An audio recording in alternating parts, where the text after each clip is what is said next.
Welcome to the Cole and Dre podcast. I'm Cole. And this is Dre. What up, world? We back in the building with a very, very special guest tonight. Oh, man, we got the goddamn realest. We got Corey Holcomb in overdrive. You know what I'm saying? If y'all ain't checked out Smackwater on the ground, this the realest goddamn comedian on the ground. I ain't no motherfucking comedian, nigga. Well, this the realest. You know what? You really not a fucking Smackwater. Welcome to the show, man. Oh, what's up? I'm a commentarian, my nigga. I talk shit. What? Commentarian. Okay. I do commentary. I so talk we shit gonna, and swallow we gonna spit. go through some of your commentary, but you was finna tell a story about your daddy. So I said, hold on and save it. Oh, yeah. We was sitting here talking about body count and how many bitches we done blessed in the game. Like, and I was telling him about, shit, when I got out the penitentiary in 2002. You know, it's hard to embarrass me. Like, my skin real thick, and it's hard to make me feel, like, low or, you know, like scum, because I'm a scumbag-ass nigga when I want to be. Especially if you ask a hoe, she gonna fuck that hoe-ass nigga. But it's hard to embarrass me, but one bitch made me feel fucked up one time, because she was like, because I was trying to fuck her. She was like, Smack, I ain't got time to be dealing with you and these hoes. I'm like, what hoes? And she told me, she was like, man, these hoes got bets on who gonna fuck you, nigga. I was like, bitch, what? She was like, yeah, these hoes passing you around. You think you doing some shit. These hoes already scheming on passing you around. I was like, damn, I'm a real live hoe like a motherfucker. But I was fucking four bitches a day when I got out the penitentiary. Nigga, I was cut up like salami at the motherfucking corner store, nigga. I look good. I made a bitch run her car all in the middle of Gulf Bank, nigga, on the median, nigga. I used to work out at Eisenhower every day, coming out that bitch with my shirt off, and bitch damn near killed herself when she seen me. So one day my pops came home, and I'm in the house. I've been in the house all day. I ain't even been outside. He come in, he got a real live attitude. Big bitches and whoop. I'm like, man, what the fuck is wrong with you? These hoes just blocking my motherfucking stairs, and I'm trying to get in. I'm like, what hoe? He say, man, it's a bunch of bitches sitting on the stairs. I say, what? He say, yeah. I stick my head out there. Hey, Smackwater. Oh, nigga, I go in full mode. I'm out there, nigga, before you know it, I got these whole old man with his cake ass, man, he rest in peace. He done jumped in the shower. This nigga, you know, he thought he was fly caught, and he come out shirt off with his taco meat everywhere, smelling like motherfucking Brute by Fabergé and shit, nigga. Nigga, where was that whole ass energy? Where the same energy at? Now you ready to do some fucking now. Go time, man. Yeah, we go time. Go time, yeah. Man, I miss my pops. Yeah, I miss him. Oh, man. Pops. R.I.P. the Pops, boy. You hell, man. Yeah, man. What's been up, man? I ain't seen you in a minute. What's been going on, man? Really been just trying to stay my nigga ass out the way, my nigga. That's what it is right now, man. Any nigga that got some sense, man, please stay your nigga ass out the way, man, because this shit here is getting real, real crazy in the streets. I just seen a post earlier today. They say it's been more mass shootings this year than it is days of the year. God damn. I just seen that this morning. I don't know how true it is. I didn't Google it, but just the thought of them even saying that shit or making a post to say that, nigga. So is it guns or silly motherfuckers with guns? It's a combination of both, man. It's more than just the guns and the silly motherfuckers. It's conditions. It's motherfuckers giving motherfuckers a pass to be bitch ass niggas. It's so much shit that just comes into play with where we are as a society today, man. And we failing, man, as a society. But I always say no empire lasts forever, man. In America, you know, I'm here, but your day coming, nigga. You seen that motherfucking post they put up with them yangs, where them yang little kids was in there busting them guns down and shit, and everybody like, look what they teaching they kids. But I told somebody, I say, I ain't scared of that shit, nigga. I'm in the Fifth Ward Boys mind state, nigga. I know they don't want to blow up the ghetto. White folks, y'all done niggas a favor when y'all told the world that our life ain't worth shit. Them people ain't coming to fuck with us. Y'all did that. Y'all told the entire world a nigga life ain't worth shit. Them people is not coming to fuck with us. But then when they do come, y'all gonna expect us to help y'all bitch ass though, huh? Big facts. So hold on. If that be the case, what happened to the niggas in Mexico? Oh, well, that's some other shit. Them Vatos, when you go down there fucking with them cartels, nigga, that's some hoe. All that, everything is out the window when you fucking with that cartel. What you think happened? I mean, if I had to take a bet, they was down there looking for that shit. Yeah. Came up short. Yeah. They went down there looking for it. Man, come on, man. man. That's just my opinion. You know, I go to that always.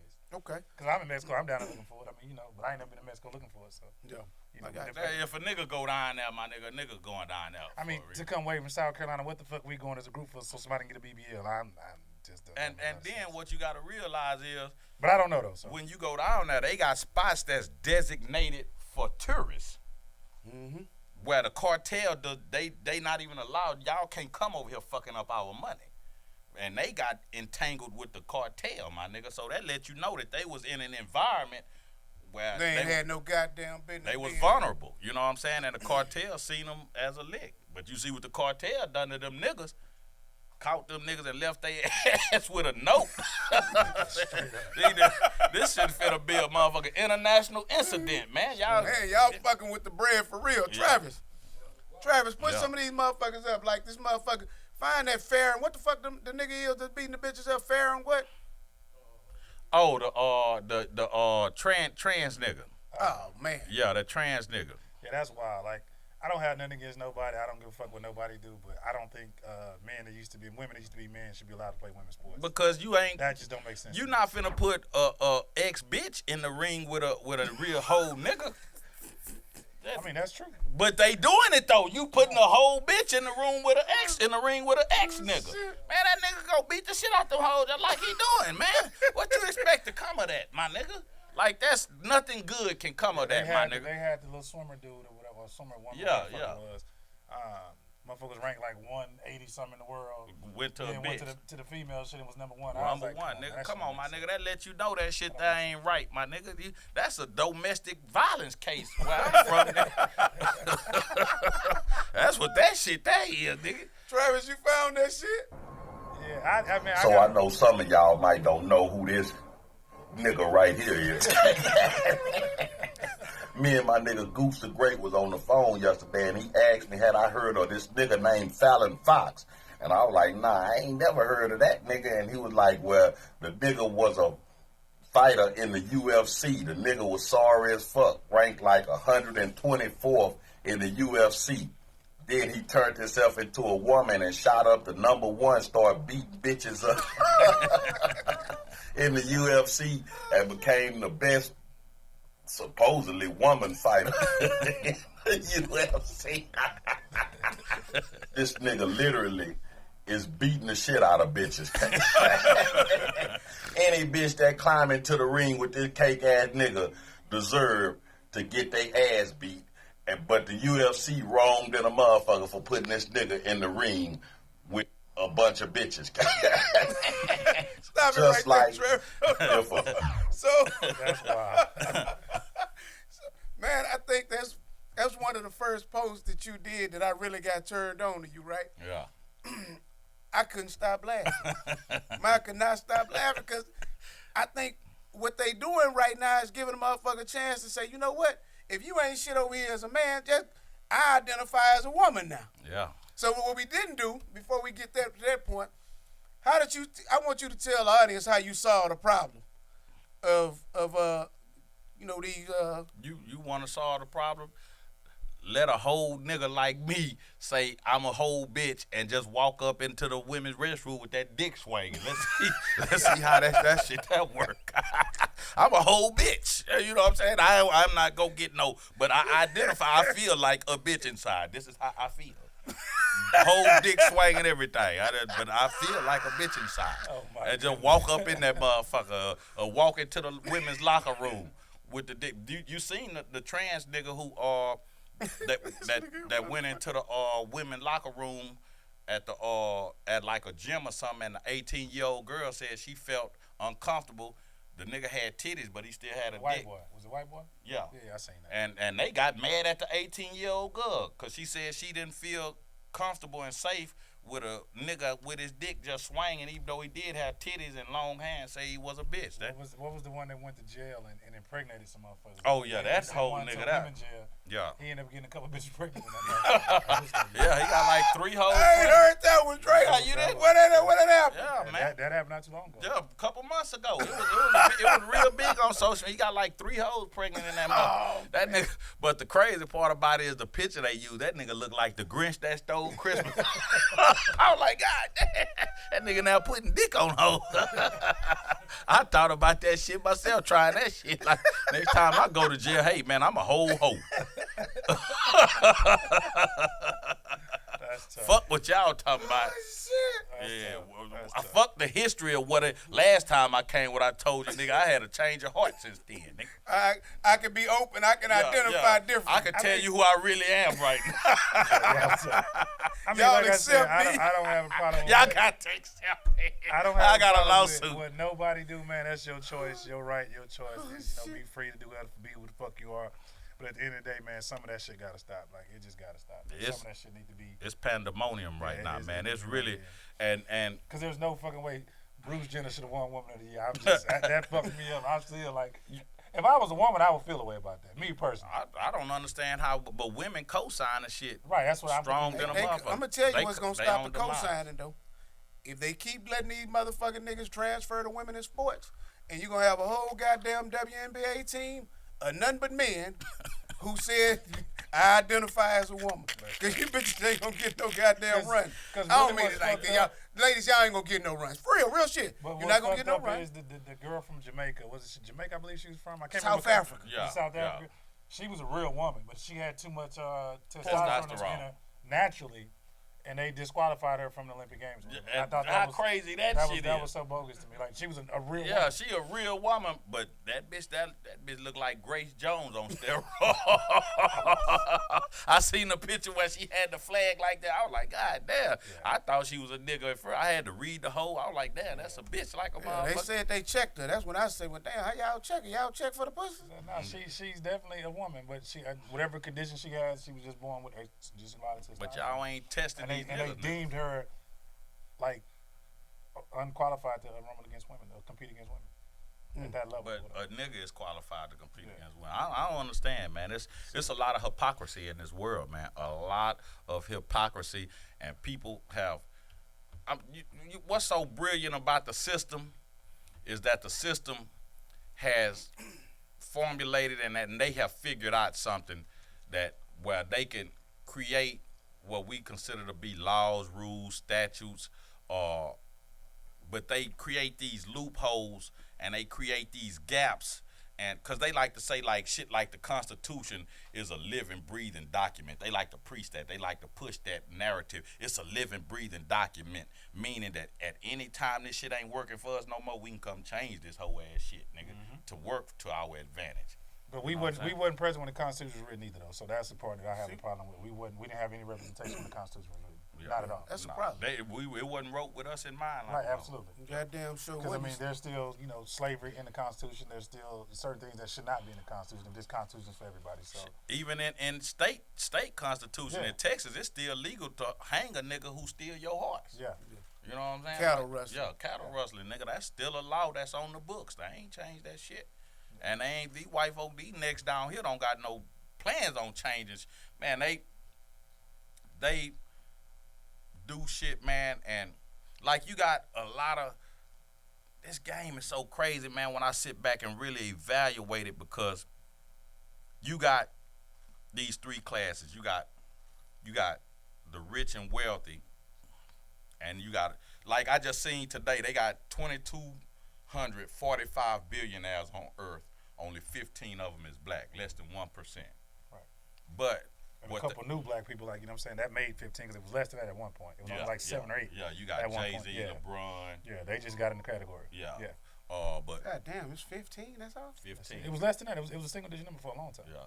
These are new. Some of these are new billionaires. And like the cold Jay, part about it is people like we that. could sit here and probably name half of them. Yeah.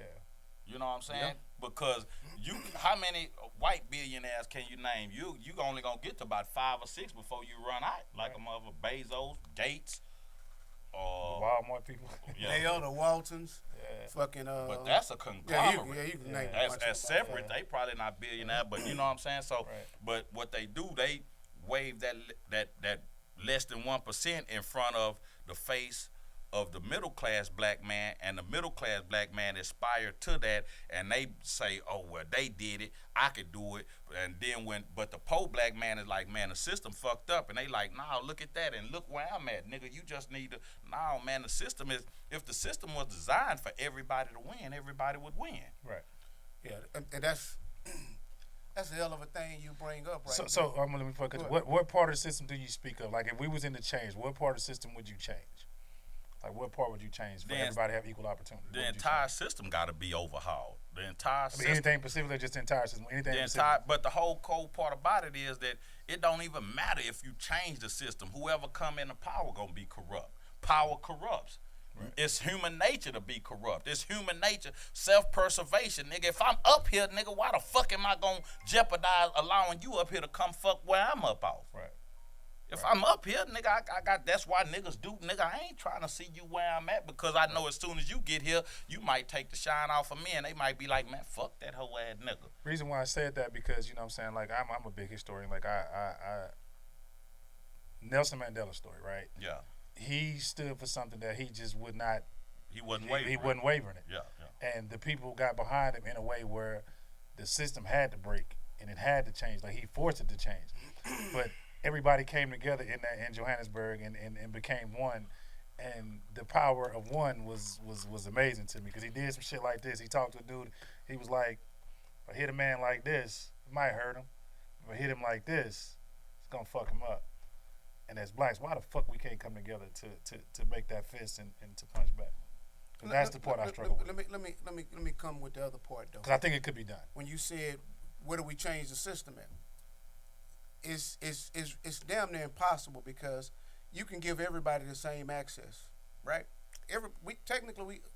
Supposedly we all have the same access. But when you look at how people have been conditioned over a period of time, it's very hard to break that conditioning.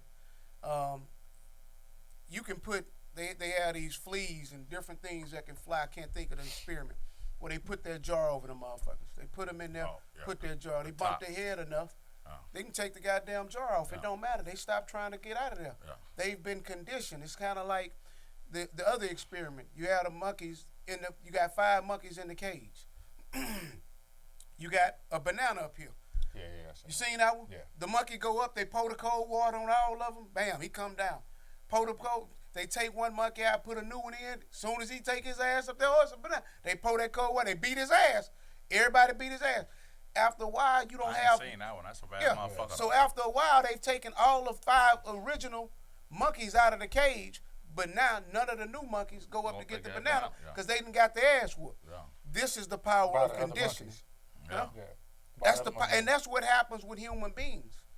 You know what I mean? It's kind of like if you look in our culture. But you got these bitch ass niggas out here who they will dispute that to the fullest, man. They will go out their way because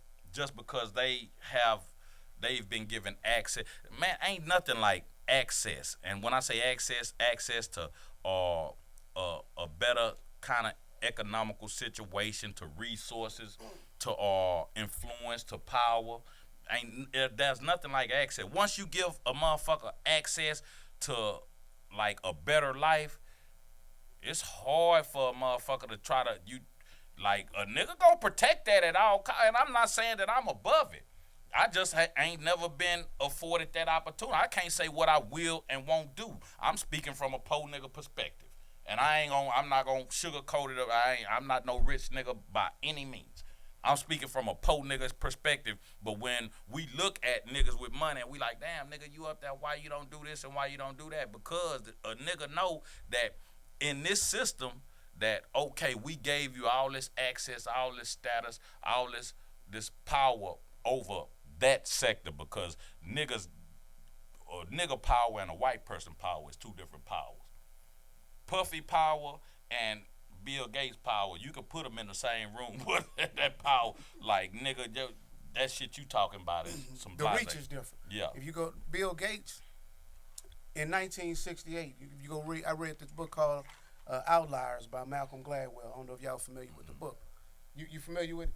But in 1968, Bill Gates, Paul Allen, and probably a few other people. But out of those people, the bulk of them motherfuckers is tech giants. They had access to computers at University of Washington when nobody else in the country did. So does that make them better, or that makes them that they had access? These motherfuckers had access that we didn't have. But did they we have had access to crack. But did they have access because they were white, or did they have access just because they was in that part of the country? Both. Okay. I think they had access because the particular terminal, the computer terminal that was available, it was at the University of Washington. I think if it would have been a black person present and of that mindset and of that clique that they seen that it was beneficial to fraternize with him. Because this is my thing. Like when we had the guy up here, the Floyd guy, whatever, when we had him up here, we was talking about group economics. Like, my thing is, if we see other cultures, like we talk about the Jewish people, we talk about the Mexicans, we talk about the whites, we talk about all the other races, but one thing they have in common is them motherfuckers, they work together to achieve a goal. Like, when them motherfuckers come up here, they all be. Hold on, let me tell you something. We used to laugh at the Mexicans being 5 deep in the car, but they all going to the same job, going back to the same house.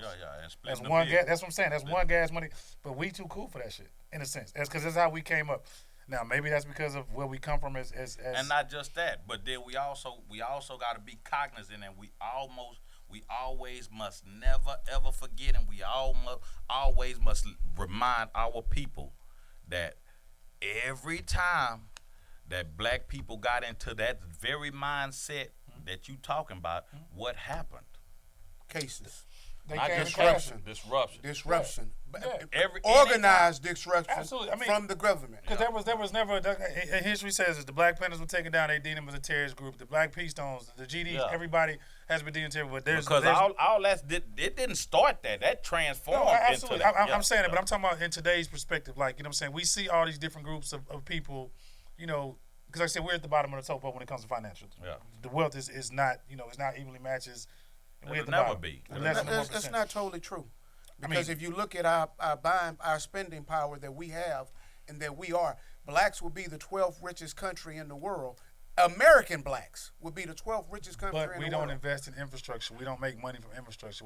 The bulk of our money is coming from sports and entertainment. We're starting to get in the tech world as blacks, but most of the black billionaires, I think a couple of them got concrete. One of them had concrete. One of them has in tech. You know what I'm saying? But the shit we look up to is sports and entertainment. Yeah. That's what we've been taught to be the entertainment. Like, and that's you ask. That's the greatest chance you got to be in somebody. Right. Like you ask any little kid in the neighborhood, they want to be a rapper. They want to be. Not everybody want to be somebody on social media. Right. Everybody want to be YouTubers and shit now. But the thing is, we're not raising black bankers. We're not raising black Wall Street people. We're not raising, you know, these black doctors, lawyers, police. I disagree. I think we are raising them. I think there's just so few of them that you don't see the impact of them, because there's a false narrative that's painted of black fathers that's totally not true. Yeah.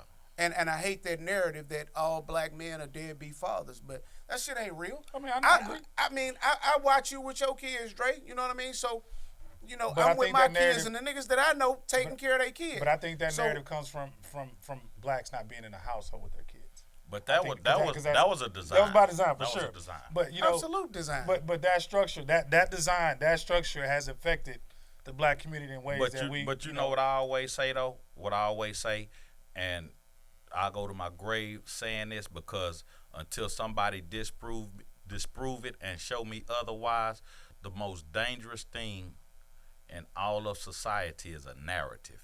Oh, facts.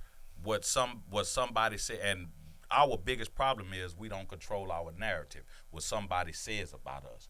Because whoever controls the narrative controls of how you're viewed as a person, as a people, as a society, as a community.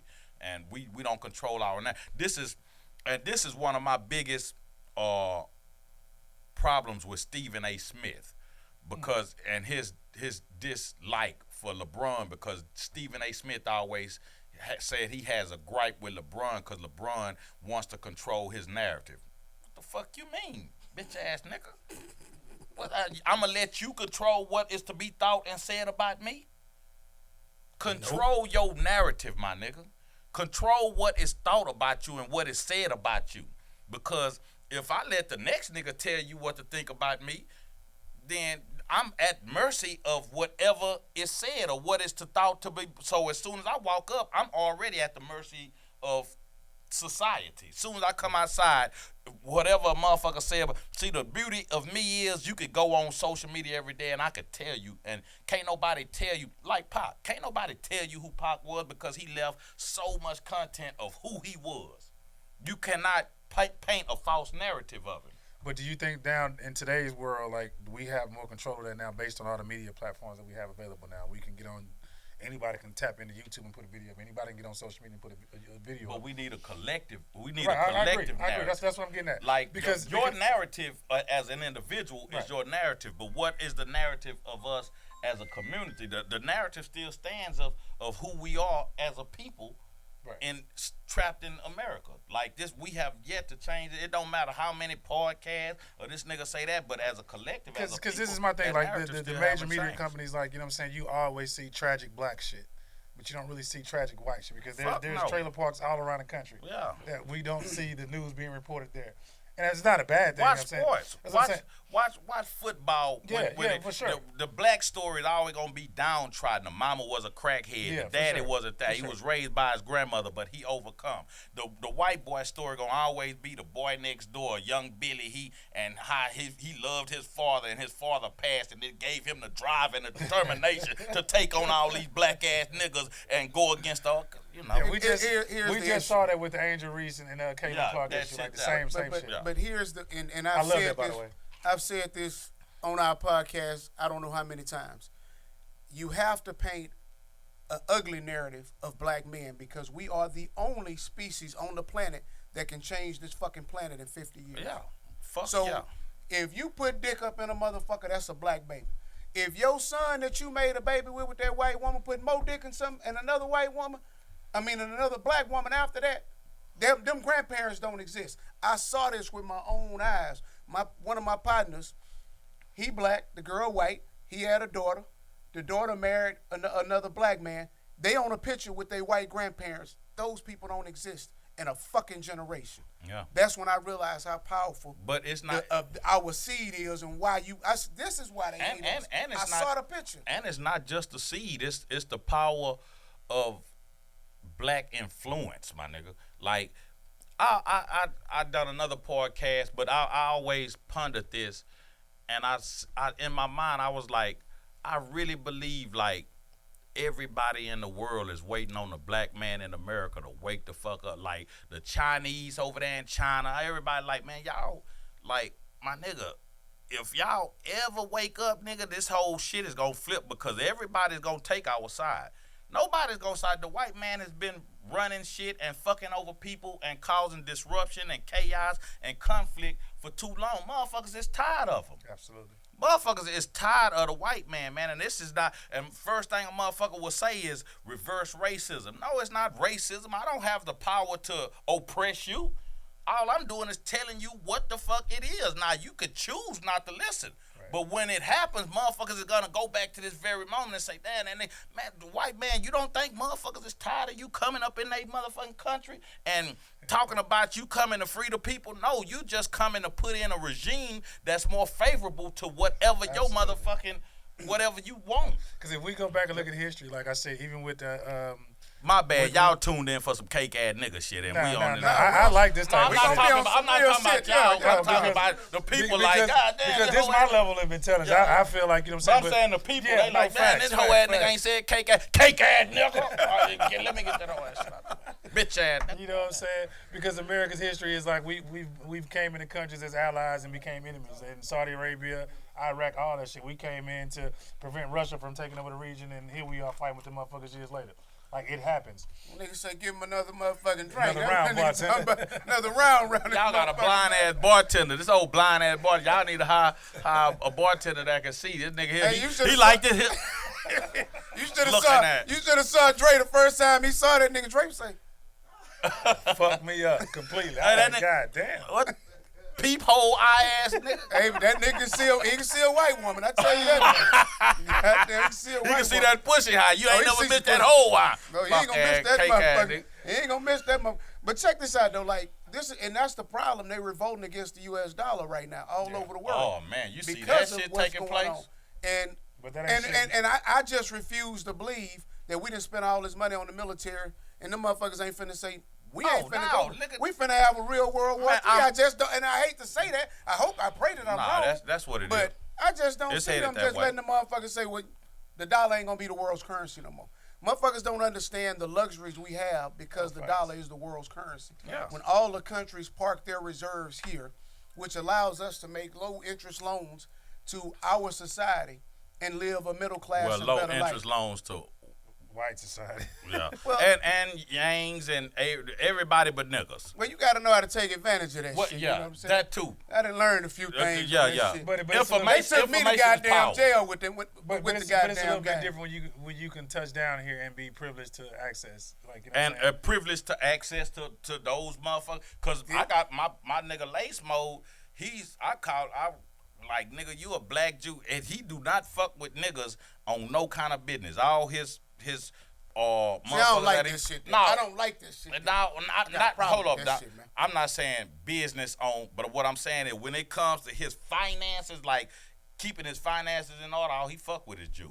But that's basically an admission of a fucked up narrative that's been painted to him that says this is what's right. Yeah. And Well, so I got don't- a problem I with don't- that. I Nothing don't- against your partner, but I got a problem with this But shit. I don't think that he think that the Jews are the only mother, but he got plugged in with them, and they love him, and they giving him all these kind of nudges and elbows, like nigga, this here. So you know that's what because he's they rocking. Because if that works, I mean, they- you don't choose a motherfucker just because they black. To me, if that's who you rocking with, Yeah, that's and who you he fuck rock with with. him, you fuck with Yeah. him. But I think what you just said is And they that's turning a him whole, onto so much.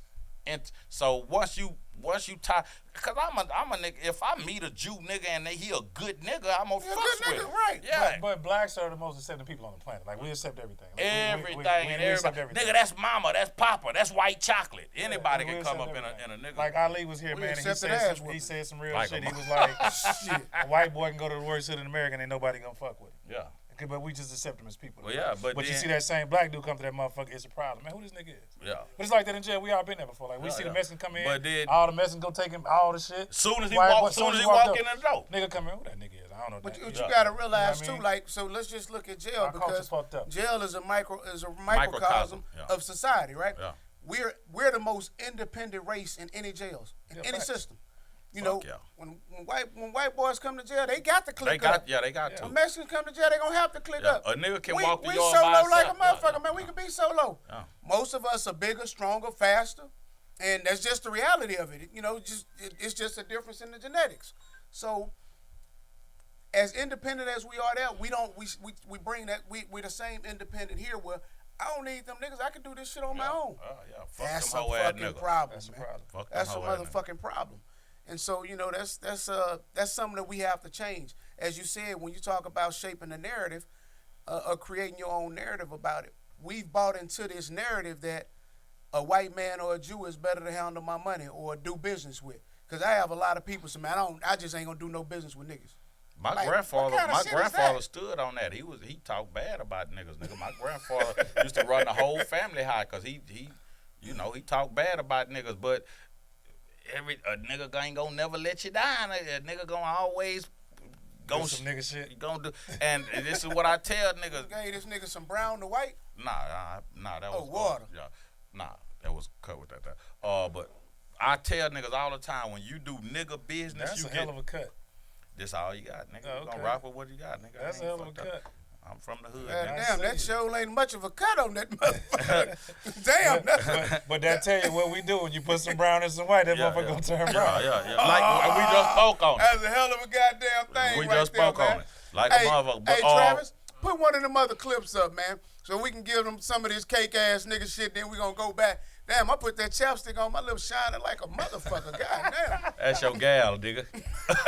So let me clear this one narrative This up was a because good one. so many of y'all be in the comment section and got something to say when y'all really don't know what the fuck you talking about. You just a whole bunch of keyboard killers when y'all talk about niggas in Houston is scared of Jay Prince. Ain't nobody in Houston scared of Jay Prince, bitch ass nigga. Now, do we have love for Jay Prince? Yeah. Do we respect Jay Prince? Fuck yeah. Do we salute Jay Prince? Hell yeah.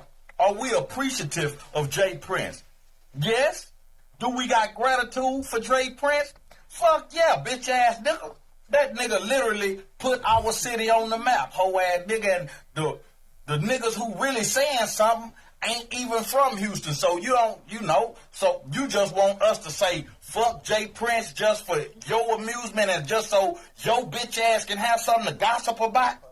You want us to tear Jay Prince down because you basically jealous of Jay Prince and the success that he got and how long he lasted in the game. So you want us to be mad at Jay Prince because he did good for himself. I don't have any more or any less respect for Jay Prince than I would have for any other man until they give me a reason not to be respectful, cake ass nigga. All right. Hey, So, God damn, my lip shining like a motherfucker on this, man. That ain't no shit. In all honesty, Hey, nigga. man, I look like buckwheat like a motherfucker on this motherfucker. Say in God all damn. honesty, nigga, I wasn't gonna say nothing that's God way damn. past your lips, nigga. Yo, you just look like you made of patent leather, nigga. Your whole motherfucking existence like a...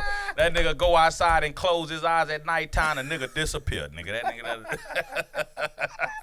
Cake ass nigga. Hey, man. I'm going to let you make it because I don't think I can fuck with you on this shit. So I'm going to take that one. I'm going to take that L because I don't think it's going to get no better for me. So you got that. So on that clip, what made you do that one? In all honesty, I had done like 4 posts addressing Charleston White. For everybody that don't know, me and Charleston, we used to have a show together called Unpopular Opinion that we done every Friday. We done like 4 or 5 episodes, but I chose to dissolve it because Charleston, he do what he do. You know what I'm saying? And you know. Oh shit! When y'all had the show?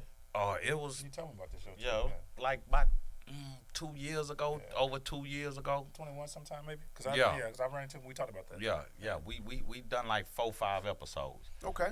It was every Friday, and so whatever Charleston issue is with Jay Prince, even though any issue you got with another man you ain't never met before, and another man that ain't never done anything to you personally, to your family, to you economically or nothing.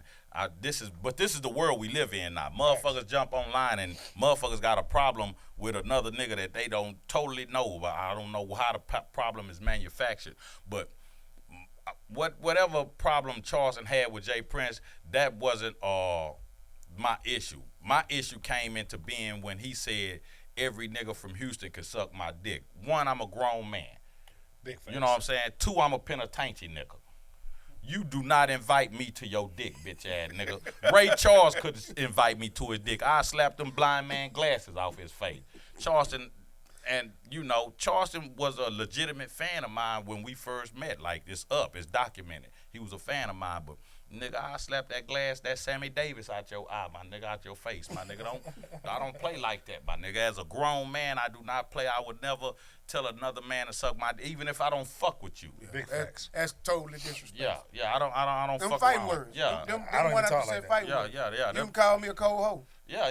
I'm a co-host. Yeah. But I think with Charleston White, man, I think it's a lot of situations where dude is, because he says some really intelligent shit, then I think he flips into character. I'm going to tell you something. Our last conversation, after I decided that we wasn't going to fuck around no more on the show, I called him after the show to let him know. I'm like, man, you going on whoop-de-whoop. And I told him what it was. I say, see, the thing about you, Charleston, see, I was born popular, my nigga. My mama was a bad bitch in Acres Home. My daddy was a famous street nigga. Nah, real shit. Every Well, that's a hell of a description, ain't it? That nigga say my mama was a bad bitch and my daddy was a famous street nigga.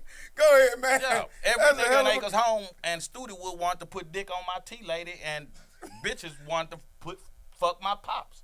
So when they start fucking around, the streets couldn't wait to see me because everybody, you know, no, this is real shit. In the ghettos, man, I'm from 790, man. And back then, it was a certain mentality. This part of the ghettos didn't fuck with this part of the ghettos. And it was just like that. But I was one of the very, very few, and you could count it probably on one hand, that was allowed in every household in the ghettos. I was welcome because if they didn't fuck with my mama's side of the family, they fuck with my daddy's side. If they didn't fuck with my daddy's side, they fuck with my mama's side. So it wasn't no household that I couldn't go in. So my community poured a whole bunch of love in me. that's why I got so much love for my people, because my people never showed me, as I was being nurtured and brought up, they never showed me any hatefulness. Find that post right there, Travis. The one he talking about right there. I think I sent it to you when he said, if you niggas always talking about motherfuckers hating on you and this, that, and the other, what the fuck you do? Right. Oh yeah, yeah. You know what I'm saying? But I told Charleston, I say, see, the thing about you is, my nigga, you done started some shit that you can't quit. It's like a snowball rolling down the hill. Every time you come, you gotta go bigger and go harder or go home, because niggas fuck with you because of this. And now if you start providing niggas with this, oh, that whole ass nigga ain't hot no more. So that's what he got. Every time he come, when he got to be controversial and he got to attack, and you know, man, white folks put that nigga on CNN, my nigga. White folks do not share their platform with you unless you are a tool for them. Absolutely. He was on CNN? Yeah, man, that man was on CNN, man. You Fuck seen me that, up. Drake? I didn't see that movie. Look it up. Google it. They had that nigga I'm on not CNN surprised. with one of them high. He wasn't on a bullshit CNN show. He was on there with one of them high-powered white folks. I was like, look at this monkey nigga. And the nigga had on a MAGA hat. I didn't see that. Yeah, I and gotta he had a check that MAGA out. hat on. But I don't really follow dude like that. Like I stopped hearing some things he said. I'm not mad at everything he said, but you know, like I said, I'm not mad at nothing. I'm not mad at anything that any man say, Yeah, man. I just don't because agree with everything. That's it. Yeah, I that's don't it. agree. But we, as black people, we get too emotionally invested in shit that cause. Like, I'm gonna tell you something about white folks, man, that you got to be impressed by. A white person ain't got to like you, ain't got to fuck with you, really, really, really hate you, but they can still do business with you to get some money, nigga. Shit. They could get some money with you, nigga, if it's some money to be got. But a nigga do what I call player hate his own pocketbook. Man, I don't fuck with that whole I ass almost nigga. did it before. This white boy, I never forget it. I think I told this story on here before, man. This motherfucker told me I was a stupid nigga. And he was so right when he said it. That motherfucker told me, he called me a nigga, and we, like, what the fuck you talking to? Yeah. He said, well, I'm going to get you $10 million, and you worried about, did I call you a nigga or not? And that motherfucker cocksucker got me $10 million Watch for this real. here, though. Goddamn shit. About- And I had to think, nigga, shit. Watch this I'm here, not though. upset about that at all. Watch this here, though. I done a post about 2 years ago that, and I said that it was a black boxer and a white boxer. They fighting. And so the black boxer beating the shit out the white boxer. And so the white boxer go to his corner after a round, and his manager say, hey, in order to win this fight, whenever you start losing, wrap him up and whisper nigga in his ear. And the white boy was like, it didn't make any sense to him. And he went, got his ass beat another round, and his manager say, hey, man, wrap him up, whisper nigga in his ear. He went out, got his ass beat another round. He went back out the next time, he listened. He wrapped him up, and he said nigga in his ear. And he seen the black man disposition change. And he was like, oh, that's an opening. Bow. And then he wrapped him up again. Nigga. Oh, that's an opening. Bow, bow. And then after the fight, the nigga got knocked out. And then the nigga went to his corner, and his corner was like, man, we had a game plan, man. What the fuck happened? He say, man, he wrapped me up and kept calling me nigga. And then his manager looked at him and said, you a dumb nigga. I'm trying to figure out where the fuck he going. Because we let that term distract us, bro. I get Like, it we now. let that shit I'm distract us sitting for years there and years like, and where the years. fuck is this nigga going with this shit? I get the, god damn. Because I just had this conversation deep. not too long ago, man. Like, That's you deep. know, because words, and we give words power, man. And words should never take control. I'm never gonna let another man take control of me ever again. Yeah, I got a You give a song. motherfucker power. I got a song on my album, and in the verse I say, you want a black man to forget the plight then? White man say nigga. Watch how it excite them. Yeah. Nigga, you ready to fight then? Alright then. Nigga, you still depend on the white man. White man laws, white man's food, white man water, white man's lights, fam. And plus these bitch ass niggas that say the white man, alright, man. I just look like this cake ass nigga. God I'm damn. with it, man. Nah, I'm really tough. I'm tough. Now Man. you tough. I've been checking you out. Tougher than Bat Meat. You right, because you say you're not a comedian. What you say, the commentary? Commentary, man. I just do commentary. I talk shit and swallow spit, man. I Yeah, sit back on the porch in the hood, in the ghetto. That nigga, that know where I'm at, my nigga. Yes, Him and Slim Thug pulled up on me one time. Slim made me feel kind of fucked up one time. He told me some real shit. Because they was passing by, and Slim was in a truck, dark-ass tent. You know, motherfuckers pass by and hunk at me all the time. I don't just necessarily know who they is. I know they know who I am. So when Slim hunked, I just chunked the deuce, and then Slim stopped and let the window down. I was like, oh, Slim. And I walked up, Slim and Dre, and Slim, this was right after I was just on Jeezy shit. Mm-hmm. And Slim was like, nigga, what the fuck is you still just doing out here just walking around? I'm like, my nigga, what you talking about, my nigga? I stay here. He's like, my nigga, you can't be just walking around, and that's a problem that we have as a people, wanting to keep it real. When is keeping it real too real, my nigga? Absolutely. My mama used to always say it's a thin line between keeping it real and keeping it real dumb, nigga. Yep. And a lot of times we don't want to elevate because we're afraid to lose that aesthetic or that I'm real. But why do people look at you that you're not real because you elevated? That's the problem too. Yeah, that's a hell of a problem. That's a hell of a problem because I really believe that, you know, as somebody that's elevated, the things you try to do to bring others with you, motherfuckers just might not get it. Yeah, everybody can't go. Like I shot a whole movie in my neighborhood, but it was still backlash. I ain't gonna say backlash, but it was still some motherfuckers like, why you ain't had this person? Why you had it? Well, motherfucker, like it was a budget and I couldn't afford to pay everybody. Everybody was in that movie. I would have showed up for free. Gotta pay. I mean, I'm sure you would, but like I said, but you know, we had a budget. Don't you bitch ass nigga listen to that like, this my nigga. I would have showed up for free. Yeah. Plus, I could walk to where they was filming that nigga. Like I could actually walk. Part 2 on the way though, so I definitely gonna make a call. So, but you know what I'm saying? But we did something to show that, hey man, this could be done. And it wasn't for the motherfuckers that's been out here on the block. It was for the motherfuckers that's looking for some opportunity. Like, man, I get inspiration to do something different. Because I care about them kids. Some of these motherfuckers I don't care about because you niggas ain't had y'all chance. Get out the way, let these kids get their blessing, man. But let me ask you something. I was thinking about something earlier about us and when we use this term inspiration. Niggas like to use that term. I'm going to tell you something. It's a gift and a curse. Words and the black people's ability to take a word and give it a different meaning or utilize it as something else is amazing. There's nobody on the planet that could do with words what black people can do with words. Facts. And a black person could take a word and give it a whole nother different meaning and a whole different other thing to where the whole world is captivated by it. Motherfucker. First of all. But you seen that motherfucker, Bobby? Yeah. That motherfucker been owing me $10 for 2 motherfucking weeks. But I was thinking about, and this is some real shit. Earlier today, I was thinking about the word inspiration. And when it comes to us, and how we utilize this shit, sometimes as a crutch, sometimes as a justification of bullshit behavior. Like niggas do shit and be like, I'm trying to inspire niggas. To do what, my nigga? Like, what are you like, actually, what are you trying to inspire nigga to do and be? Because I'm looking at your behavior and I'm looking at what you're doing. So what are you trying to inspire? You trying to inspire a nigga to show his money and get the shit jacked out of him and get the shit killed out of him? I don't understand that for the life of me.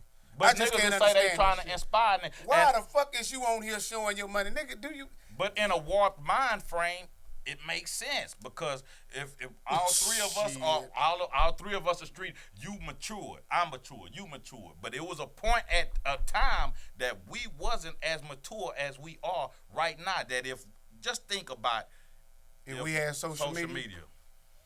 But I still wasn't doing some of the shit they do. My nigga, you can't say that. I disagree. No, honestly. No. Think about it. I'm a little older than you. But if you go back to the 80s, the mid 80s and early 90s, man, niggas was getting money on the streets. And niggas was showing out like a motherfucker, man. Let me nigga was taking all kind of pictures. Nigga was showing out.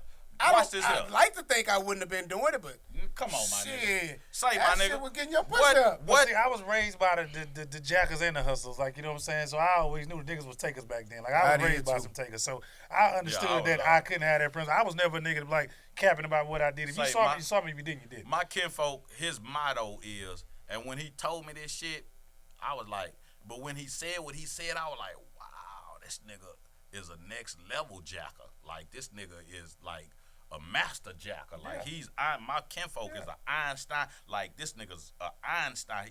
If jacking was rebounds, he would be Dennis Rodman.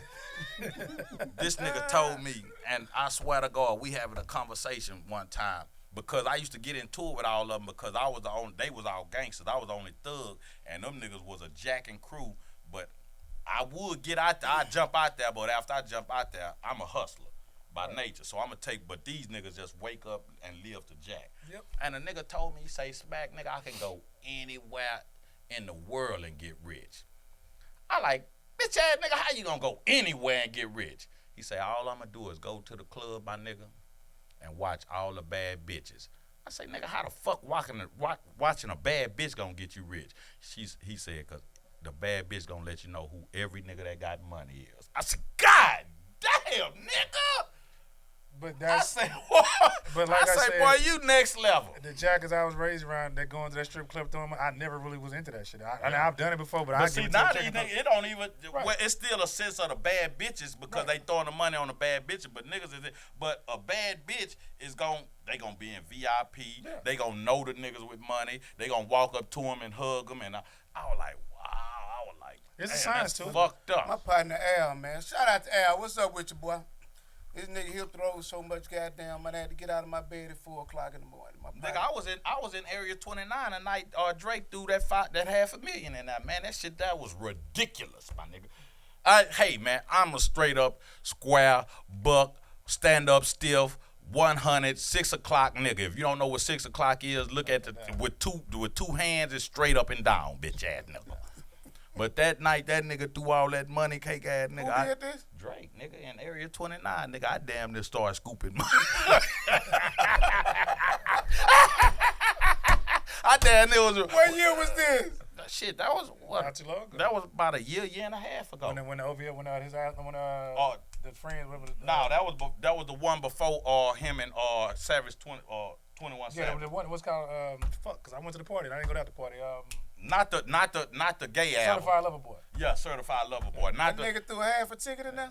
Man, in one night, he fucking around. It was so, but this is what that's what he niggas to do dumb shit right That's there. what he do. Because niggas got to try to keep up with, even though you can't, but niggas got to try to shine too, cause my mind was blown, my nigga. My mind was fucking blown, my nigga. I couldn't fucking believe it, my nigga. Man, they was in there so long trying to sweep that shit up and count that shit up. Man, that nigga put some hoes in the game. That nigga put some hoes in the game. Nigga. Shout out to Champagne Poppy, man. That nigga there. But it's a method to his madness. Niggas look. Cause you talking about it right now. Yeah, and bitches is gonna forever remember that, and anywhere them bitches go, they gonna request to dance to that nigga music, keeping his music relevant and keeping him relevant. That nigga had a whole marketing plan, man. Yeah, man, it's a method to it, man. That's why the nigga is who he is. That's why that nigga drop songs and the motherfuckers be #1, and that's why, everything he do is hot, because the bitches, Pac told you, do it for the bitches, nigga. Fuck these hoe ass niggas. These hoe ass niggas gonna hate and try to jack. These bitches gonna put some money in your pocket, especially if you putting some money in their pocket. I was gonna tell shit, Al, my boy Al, he threw about $500,000 in a few months. You know what I'm saying? But shit. OG Nick. OG Nick a legend, man. Y'all get OG Nick on the show, man. OG Nick, real nigga, man. That nigga, that is a legend. He ain't fucked up about it, my nigga. I just couldn't do that shit. I never did that. I was real bread. I would never do I'm raised on Too Short, one of my favorite artists, my nigga. Too Short. Sometimes I be getting ready to throw some money in my back of my mind. I be like, damn, what would Too Short say if he just seen it right now? That kind of fucked me up. I put my shit back in my. I be standing that nigga. I'm about the only nigga you go to the strip club. I got my hands in my pockets, nigga. That shit, I'm all the way out of place, nigga. You know what I'm talking about? I learned in the strip club. I just couldn't figure out how to throw no money because I always said, man, what it cost? I just want to fuck. So why am I throwing the money over here for a dance? How much that cost? I couldn't. I ain't no problem paying my for it. shit would go up and come right back down. I said, you know what? This ain't for me. I don't know how to do it. So, yeah, just tell me how much it cost. Just tell me how much for a shot of that cock. And I used to tell them all the time, I ain't gonna even be long. Yeah, tell me how much. Say I'm talking about 10 minutes, but if you do your job, it might be 5. I'm gonna tell you some real shit, nigga. Back at the Gap, Horseman them on Sundays, they used to dance at at Chocolate Town. I don't remember, was it Chocolate Town or Northside? But Horseman them they had the main flow and they had the bitches back there by where they had expanded the basketball court. Goddamn money back But then. watch this here though. So the bitches dance back there, so niggas will be surrounded by the bitches, and so me and my niggas we back there one time, and the bitches they dancing. I'm like, it's me, my nigga Spark Plug, my best friend, rest in peace, Spillers and Gully. So it's like Kent, Gully, me and Spillers. So the bitch, she going around. She started over there. She going around. So she hit Kent like a motherfucker, dance on him like a motherfucker. She lead Kent, dance on Gully like a motherfucker. And I'm standing there, and the bitch get right there and looked at me. Bitch just passed me up. This whole ass nigga here is broke and do not tip. This whole ass. I was like, goddamn fucking bitch. You just go disrespect the real live G fucking bitch. There was a bitch named Tasty back then. She danced in Chocolate Time back in the day. Nah, man, I ain't know none of them. She was nice. I know Horseman, one of the baddest bitches I ever seen in my life was a Dream Girl back when Palladium, Inferno, and that's how far I go. Damn, I know niggas like what? I go back to the Rhinestone. Nigga, I was 15 in that bitch. Yeah. I'm talking about on Merworth. Yeah. I was But 15 in I that seen bitch one in of the 86. one of the baddest bitches I ever that she danced for Horseman. This bitch here. Sometimes I ain't gonna even lie, I jack off to this whole memory.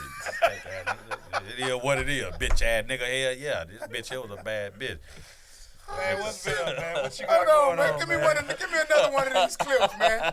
Give me another one of these clips, We man. can do this shit all night. No, we gonna keep going, Trey. Fuck that shit, man. Give me a clip, Travis. Man code number 1101. No man should look another man in the eye while singing love songs, K-Guy. Now, this also applies when you in the barber shop. The barber and the nigga in the chair should not be gazing into each other's eyes, K-Guy. Now, the only exception to the rule is when a man is meeting and greeting another man, or when two men are mean mugging each other. And even then, the limit is 3 seconds. No men should be staring at each other for longer than 3 seconds without blinking or breaking eye contact. Anything longer than that is considered flirting, okay, guys? Man code number 1000. Man, this man Shit. What the fuck made you come up with this motherfucker right here, man? Man, Now I can't even look at the nigga. Keep my motherfucking eyes straight ahead. Motherfucker say I'm flirting around this motherfucker. you know, see, I've been looking at you niggas and glancing away. Nah, you know, old cake ass nigga, man, just couldn't take his eyes off of me.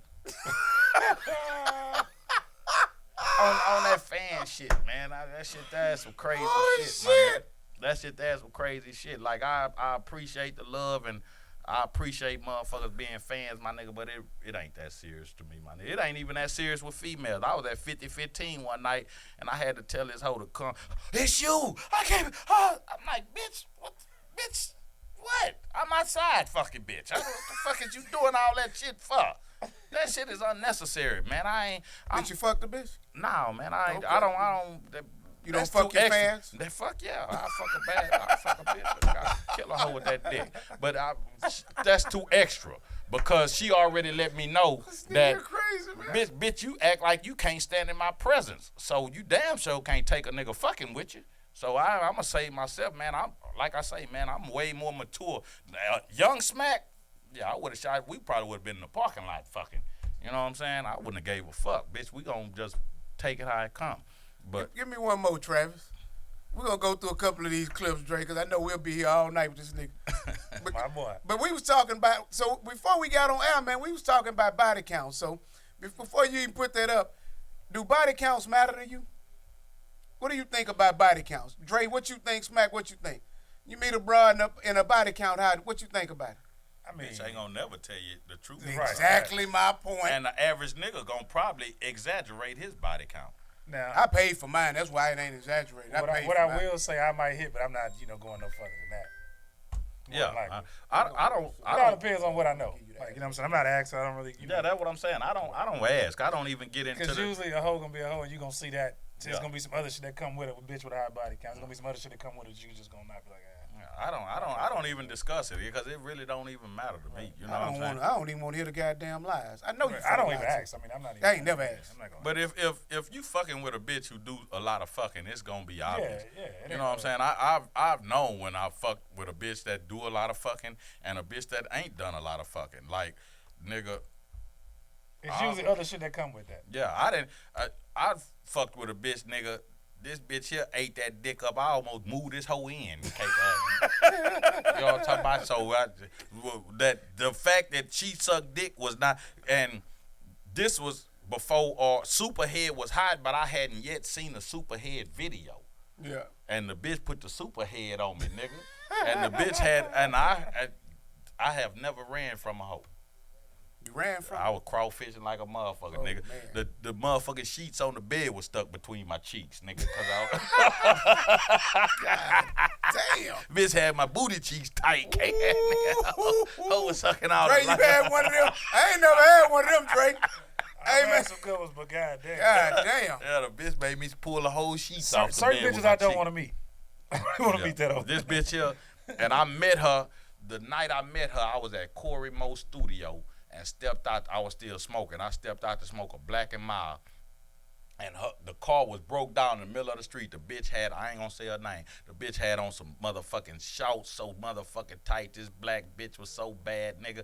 And I screamed. But once I walked to Corey Mo Gate, it was a nigga under the hood. And she was like, she seen me. And she was like, can I use your phone? Yeah, come on, Talk bitch. about when C-Mo was in the niggas on? Yeah, right there at I their know you grandmother's at, I know house. you at, I know And you at. so I let her use the phone, and she called somebody. But while she on the phone, I'm sitting there like, damn, you know, a nigga gonna be a nigga. Shoot a shot. You know, yeah, with a nigga under the hood. And so, real shit. And like, maybe not even a week later, I'm leaving the gym at Eisenhower. Walking down the street, I'm walking to the store to go get me a Black and Mild, and I look up and this bitch walking down the street. I'm like, damn, Miss Lady, you remember me? She said, yeah, I remember you. I used your phone the other night. I was like, damn, what you doing over here? She said, I'm visiting my homegirl. I was like, where your nigga at? She said, he in jail. Oh, it's going down, nigga. Man, that hoe that sucked that dick, nigga. That hoe. My partner. After I had to wean myself from that hoe out because I was that hoe out. I had to leave that hoe alone. That hoe was dangerous. Nah, that hoe that was dangerous, my nigga. How was she dangerous? Nah, that bitch that make a nigga knock her head off her shoulders, my nigga. That hoe had a bad. Like I say, she put that Superhead because I didn't recognize that she had done that Superhead shit to me and I had got a gal. Me and my gal was in the house one day. And this when I was still hustling. I'm watching the Superhead Mr. Marker shit. And when it come on and I see Superhead, I say, this funky bitch. I wasn't talking about Superhead. I was talking about this hoe. I say, this bitch here, put this whammy bammy on me, nigga. That's what the fuck this was. That's why this hoe got this shit from. I think every bitch in America was trying to do the Superhead. Man, Superhead was a bad bitch, nigga. That bitch that played that nigga dick Superhead. like a flute, nigga. And I don't even like watching porn with it, but I wanted to see what was the hype about this hoe. Man, that hoe that nigga dick was an instrument to this hoe, nigga. Him and that hoe could have been in a symphony, nigga. They could that shit. That was some other shit, nigga. I was like this bitch done that, and that's where that bitch got it from. That bitch put that Superhead on me, nigga. I swear to God, nigga. I had to physically leave that hoe alone. That hoe would call, and I just look at that hoe number while the phone ringing, and I had to fight. You was having withdrawals? Yeah, nigga. Hey, shout out to that nigga that was locked up while you in that bitch stressing him out to that whole shit. I was doing shit. shit, dude. But then the cold y'all part been there is slamming them phones down, thinking that bitch shit. Yeah. this the cold part about it though. So after I leave the hoe alone, one day I'm up there on Gov Bank. I'm right by the fish market, nigga. I'm coming out the fish market. I don't know what the fuck I was, but my nigga pull up, and when her car pull up, I know it's her car. She got 10 on it, but I know her car. And she pull up, and my nigga hop out. And when he hop out, he Smack, what's up? He fresh out. Smack, what's up, baby? I'm like, shit, chilling. I say, damn, that's McCole. You said it. I just caught that shit. I didn't even catch it at first, right? That's fucked up. Edit that whole ass shit out, We man. don't edit shit in ourselves. That's fucked up. You cake ass niggas. Y'all gotta edit that, my nigga. You said it. I'm like, Oh shit! you said That's it. fucked up. Oh shit! Yeah, Hey, he that said- nigga having withdrawals right now. Give me another clip, man. McCall We said, gonna keep. don't DM my boy. Oh, Boy, you man, a hoe ass nigga for that. Oh, no, Boy, you a Dre. hoe for that, You my don't do nigga. that, Dre. Give me another clip, man. We can't stay on that shit too long. You know niggas gonna be rewinding this shit back. What was the bitch name? Hey, because he thinking about it. All right, in today's episode of using the black man against the black man. Man, these cake ass niggas out here, man. Is black men that much of suckers for these bitch ass people, cake ass niggas? Y'all making me look at black men differently. Notice I said black men, not black manhood or black masculinity, but black men. You niggas selling out on a whole nother level, my nigga. Now, what did they say about this picture? Wasn't it You know, supposed to be today, an innocent picture or something? integrity, I don't even know how to make that principles, ethics, and morals, all that shit is for sale. I don't know what planet these niggas is from, but where I'm from and how I was raised, ain't no way a real man gonna be draped across another real man like that, cake ass knuckle. Now, will I give my brother a hand, or if my brother is wounded and hurt, like we been in a war in the trenches, will I hold my brother up? Fuck, yeah, but that cake ass nigga look like he about to whisper in a nigga ear and kiss him on the neck, cake ass nigga. You niggas is going too far to let motherfucking homosexuals and the LGBT community know that we accept them. Hey, man, we accept you for who you is, but accept us for who I'm a real motherfucking man, a heterosexual man, and hey, man, do what you do and let me do what I do, and we ain't got to blur no lines. I ain't got to go outside of what a real motherfucking man is in order to make you feel good about your motherfucking self, just like you ain't got to do anything to make me feel good about who the fuck I am as a man. And I was rooting for these two brothers right here, cake ass nigga.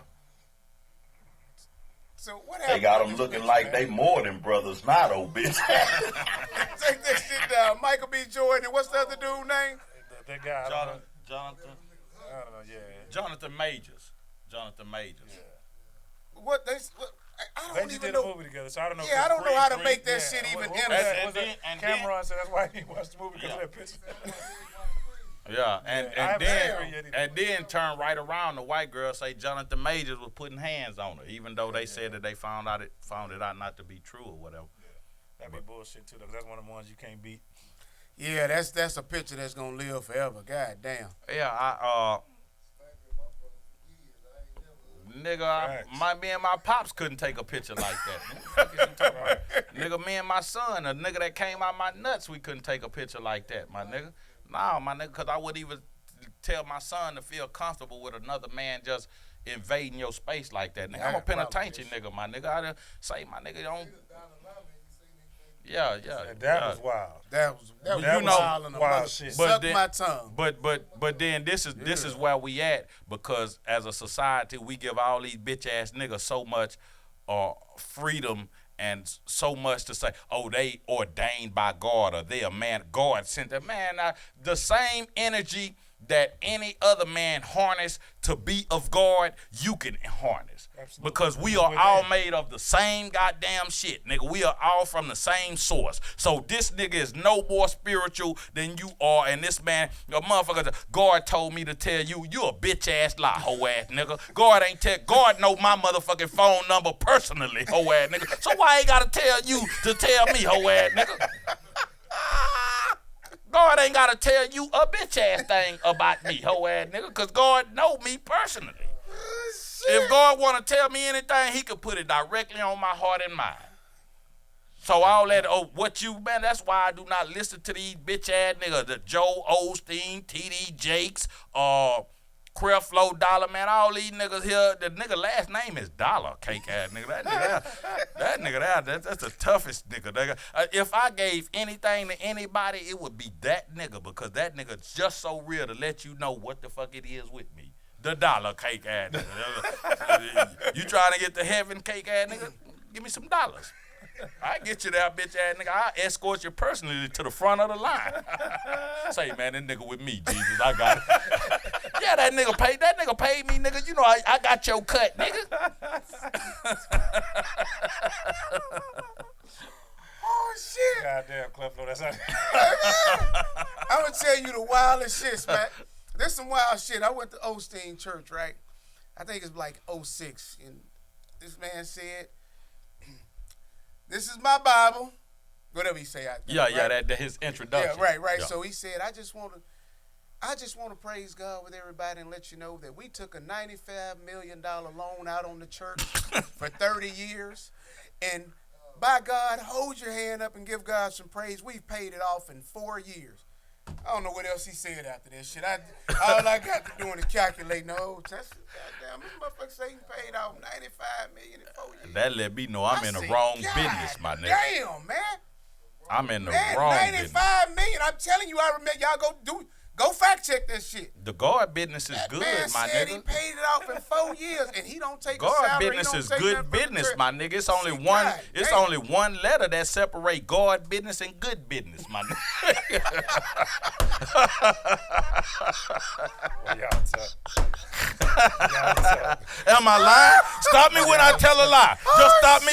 Hit me in my mouth if I'm lying, bitch ass nigga. One letter separate guard business and good business. I ain't never heard that. You ain't heard that before? I ain't never heard that. I just made it up on the spot. Nigga. That was off the top of the dome. I wouldn't even bullshit. Man, you just made that. I swear Off to the God, I top ain't of the never heard dome. it. Guard business is one letter. Separate guard business Oh, and man, good you business. done got a hell of a motherfucker. Give me one more clip, man.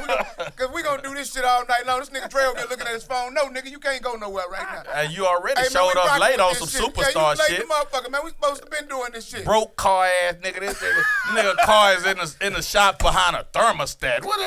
What the fuck, nigga? I need to be your mechanic cake ass nigga to bring that shit right there to Gulf Bank and Antwerp, nigga, and leave it right there parked out in front of my house. I had that motherfucker ready for you tomorrow. That bitch give me one more problem. That bitch will be on cover. Give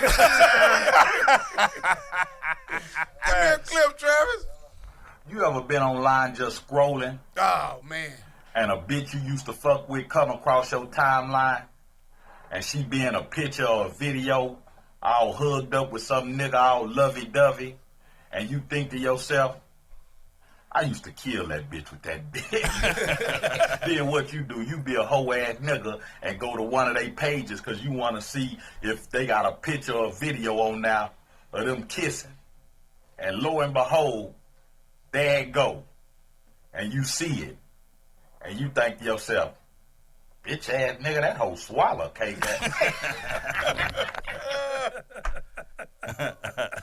Woo! Yeah, that's tough. I'm a hoe ass nigga. Yeah, you a hoe ass I'm a nigga, hoe bro. ass. I'm a hoe ass Like nigga. my Uncle Pee Wee say, everybody's a secondhand dick Yeah. sucker at one point in their life. I told you that's what that nigga say. Yeah, I hate That to nigga think. say I hate to everybody think been about a it. secondhand dick sucker I at hate one to think point about it. in their That life. shit there enough to make a nigga catch a murder case, nigga. That shit really is. That shit really.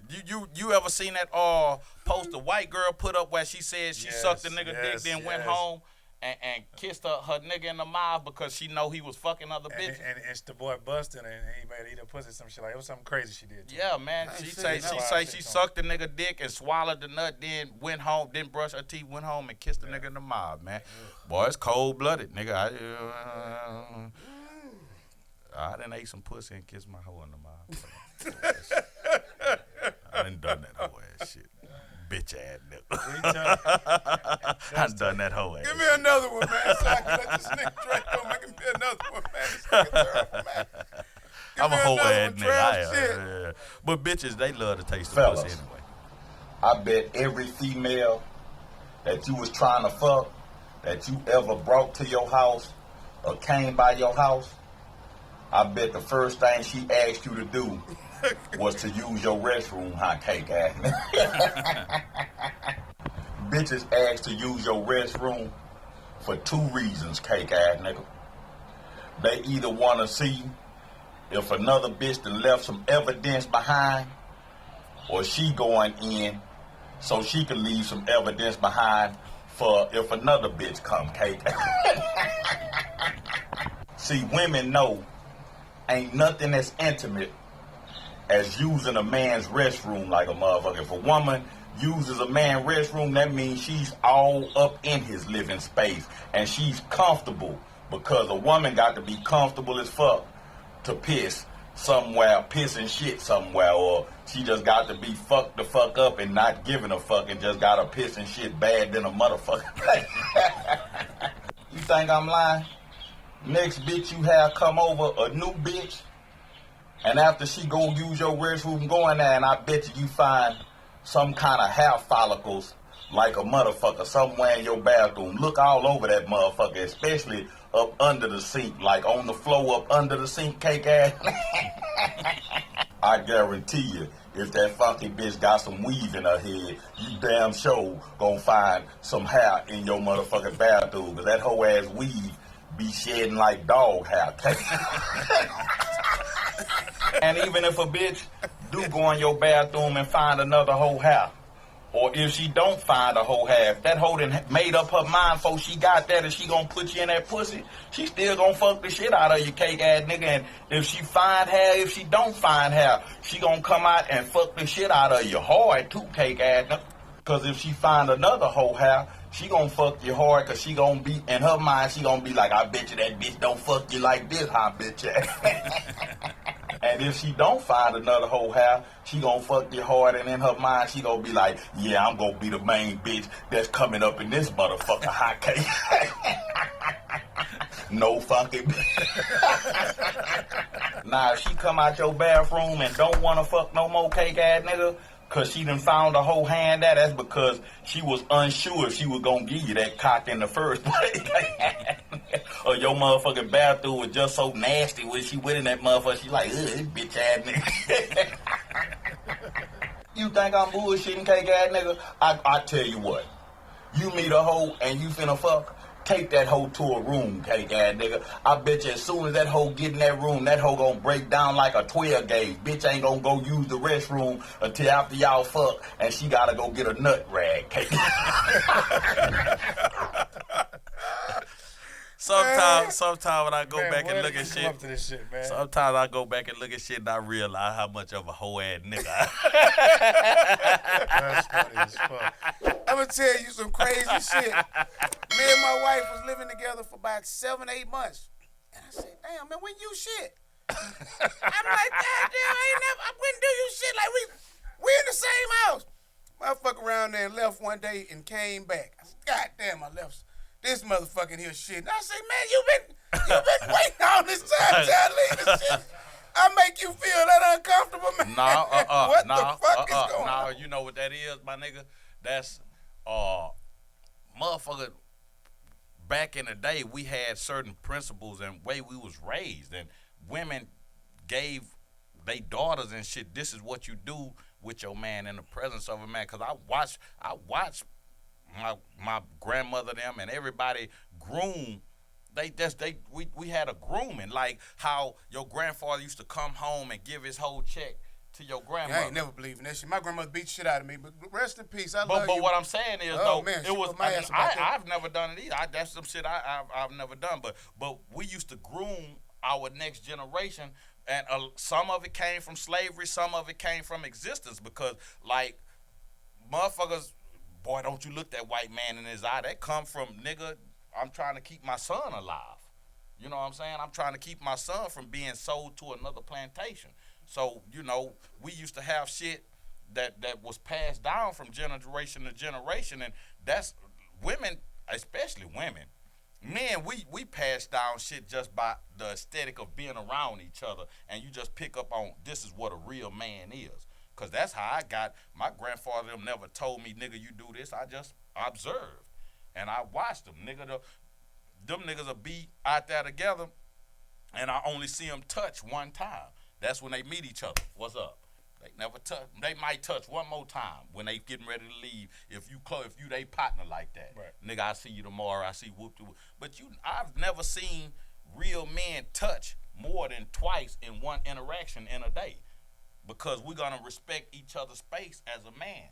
We'll sit here and talk shit all day, talk shit, laugh, might disagree, but shit. The only time That's why I don't agree with this new shit. Niggas wake up every day to get on social media to argue like bitches on Clubhouse. All I ever seen my grandfather them argue over was behind sports, dominoes, or if a nigga owed them some money. Absolutely. But to get up and argue about another nigga that I don't even know or some shit that niggas argue about niggas they don't know. That is some crazy shit. All day long.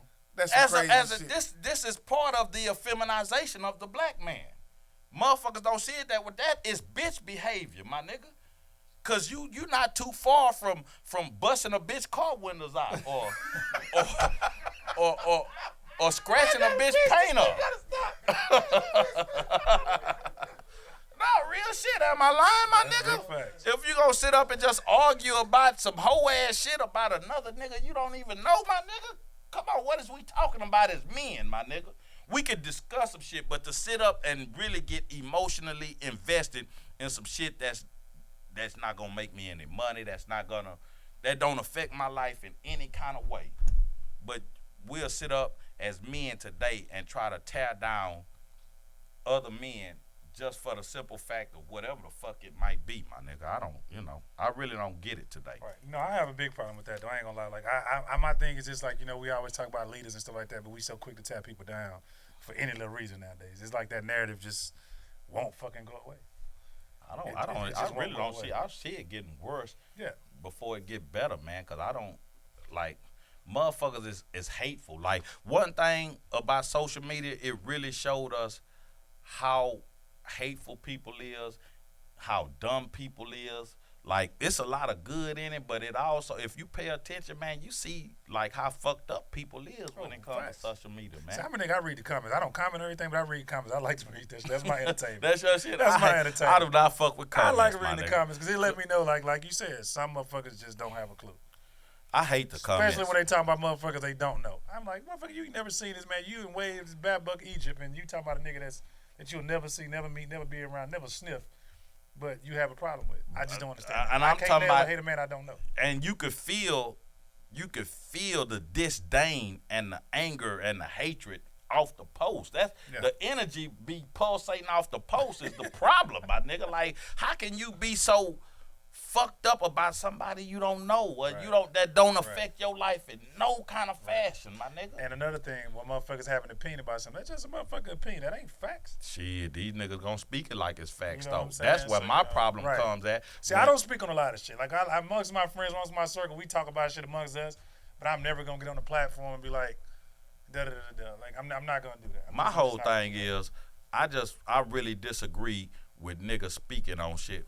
If I'm speaking on something, I'm gonna let you know this is from my perspective. Yes. This is what I heard. Right. This is what I think. Right. I'm never gonna speak on it and you got so many niggas out here, whenever they speak on something, they speak on it with the conviction that it's fact. Right. And you got so many cheerleaders and dick pullers that they just rock with it.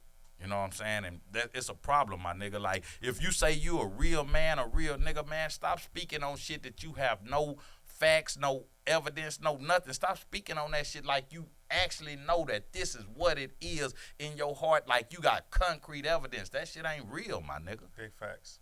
And just because a nigga disagree with you, my nigga, he is not hating. That means y'all just don't see the same thing. Oh, and that kills. We can agree to disagree. Yeah, that kills. Nigga, I don't give a fuck we about just don't have the same views. I just don't have the same views. I don't believe in that shit. You like, no, I'm not, motherfucker. I just don't see it that way. As black, mainly black men, like we haven't been taught and haven't been given the skills for conflict resolution. Woo! Shit. Man, that's a deep one right there because this is something I tell my son all the time. We have this I gotta prove something. All in. It's my way or this way. Yeah. It's and my I, way and or I the gotta highway. prove something. Yeah, I gotta prove something. And we gotta understand that we can have a disagreement and come back to the table. Yeah. And we may come to a fucking agreement. Or we may just have a different view of things.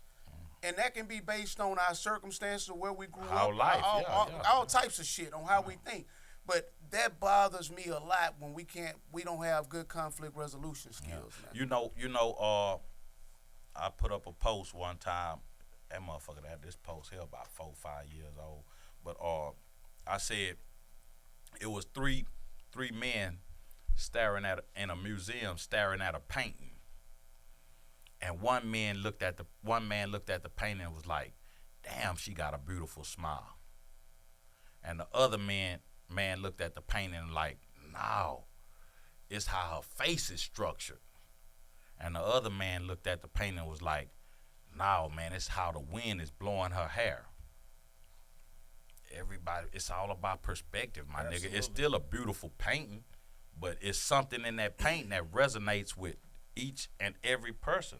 When I look at something, it's something that touches me that may not touch you, but we still looking at the same fucking painting.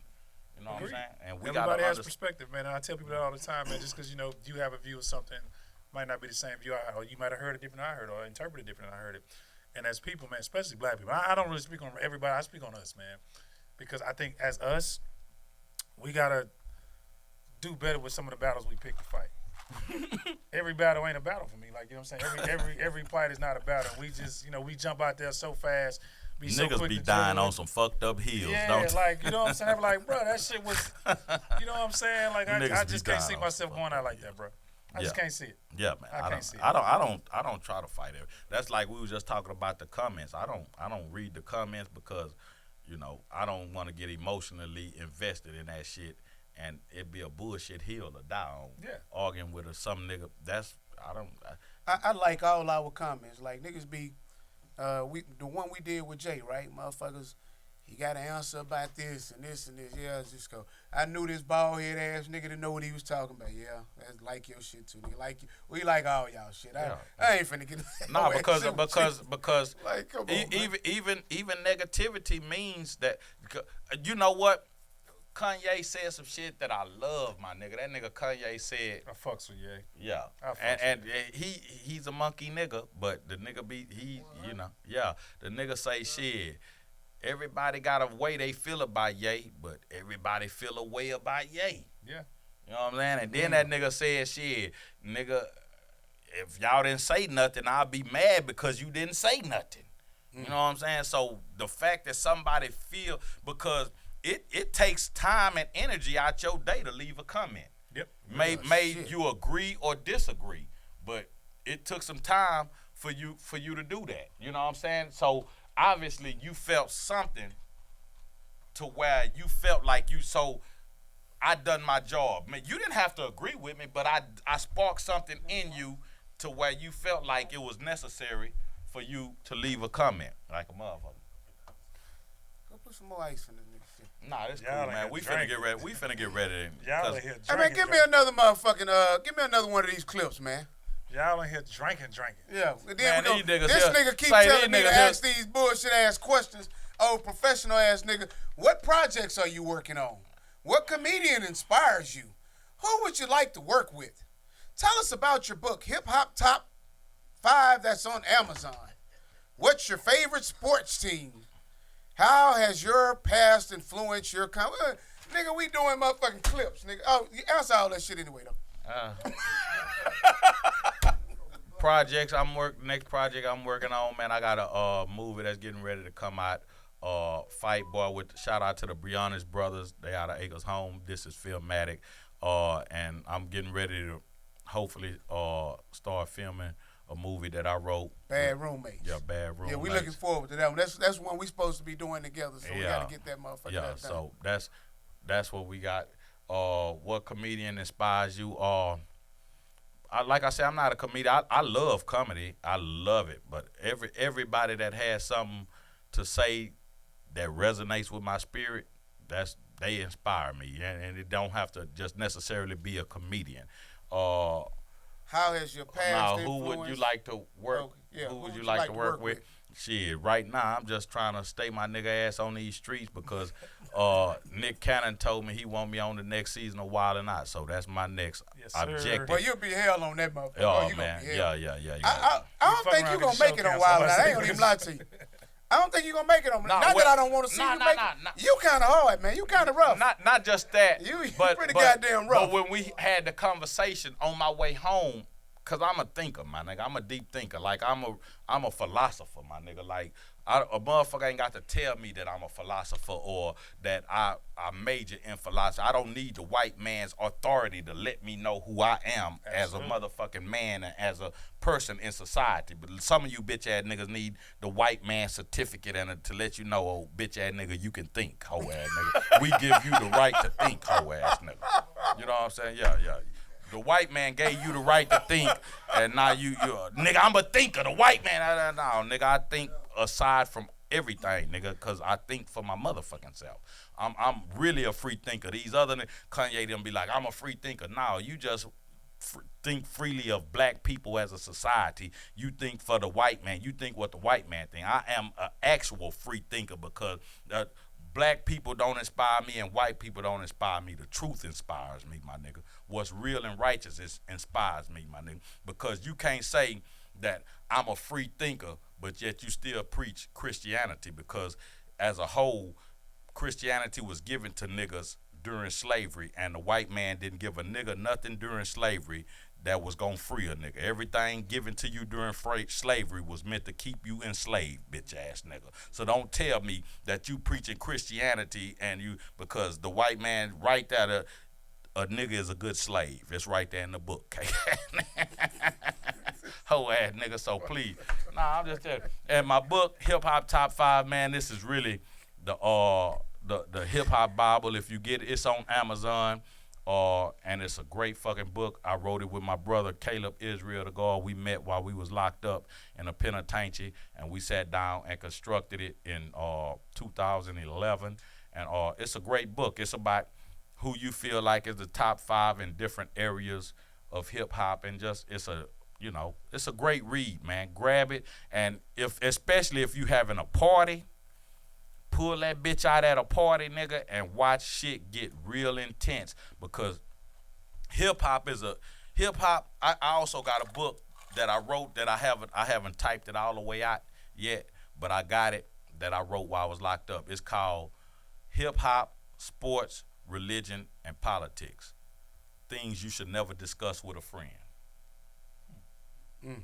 That shit that hip hop would break a friendship up. It probably don't just break you up, but a nigga will come to blow, because niggas wear hip hop on their sleeve. Like, if I tell you, if you be like, nigga, this nigga hard, and I tell you that he a bitch ass nigga, a nigga feel a certain type of way. Hey, we was just talking about your top 5, and that nigga said Jay-Z might not make his top 15. That fucked me up. Jay-Z. That nigga said, yeah, Drake, see that? You see what Drake just look like? Jay-Z might not make my top 15. He might be in 16 or 20, my nigga. I can name niggas that I fucks with more than I fuck with Jay-Z, and hip-hop is personal. Absolutely. But fuck that Billboard dick-pulling cheerleading ass shit that Jay-Z bought. And don't get me wrong, Jay-Z, at this point, I feel like Jay-Z is the greatest businessman that hip-hop has ever seen. His business acumen is unmatched, and I never thought I'd see a nigga that would outdo Russell Simmons.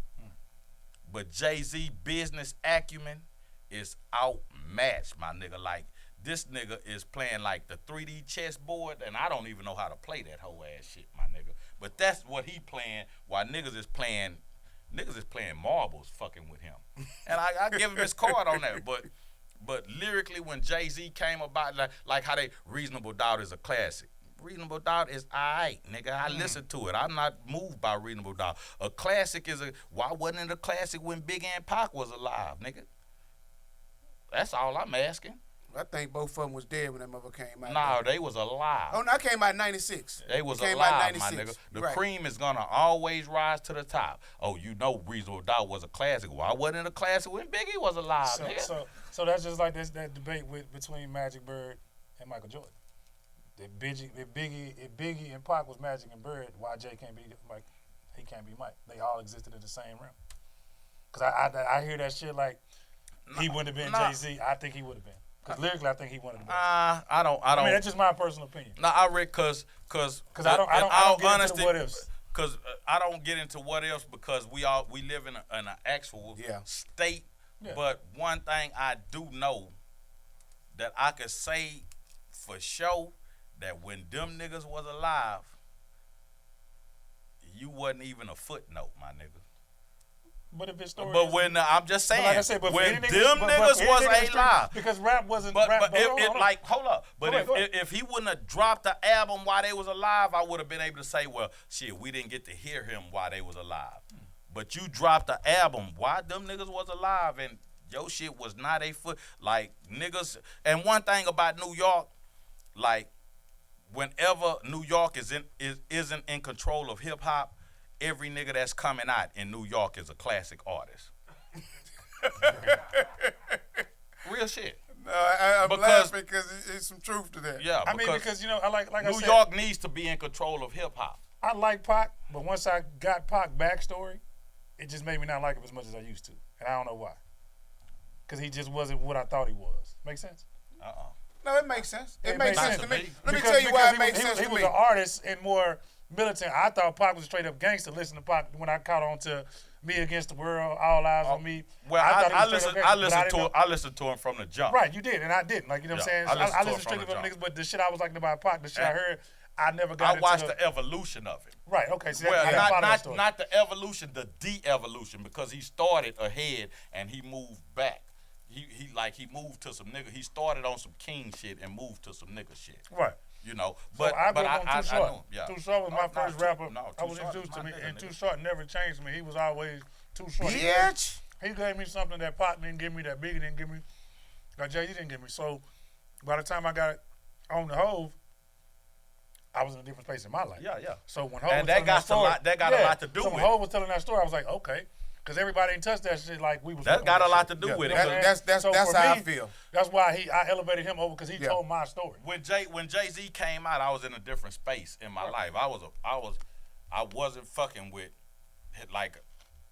I wasn't fucking with him, you know, and I wasn't really fucking with the streets or nothing because I was just in a different space when he came out, and so you know. But I listen to Reasonable Doubt. It's a cool album. I don't just feel like I got to hear this motherfucker. You know, Jay-Z only dropped 2 albums that the Black Album and American Gangster is my shit, nigga. Like on them 2 motherfuckers, I feel like he didn't miss. What about No. Blueprint?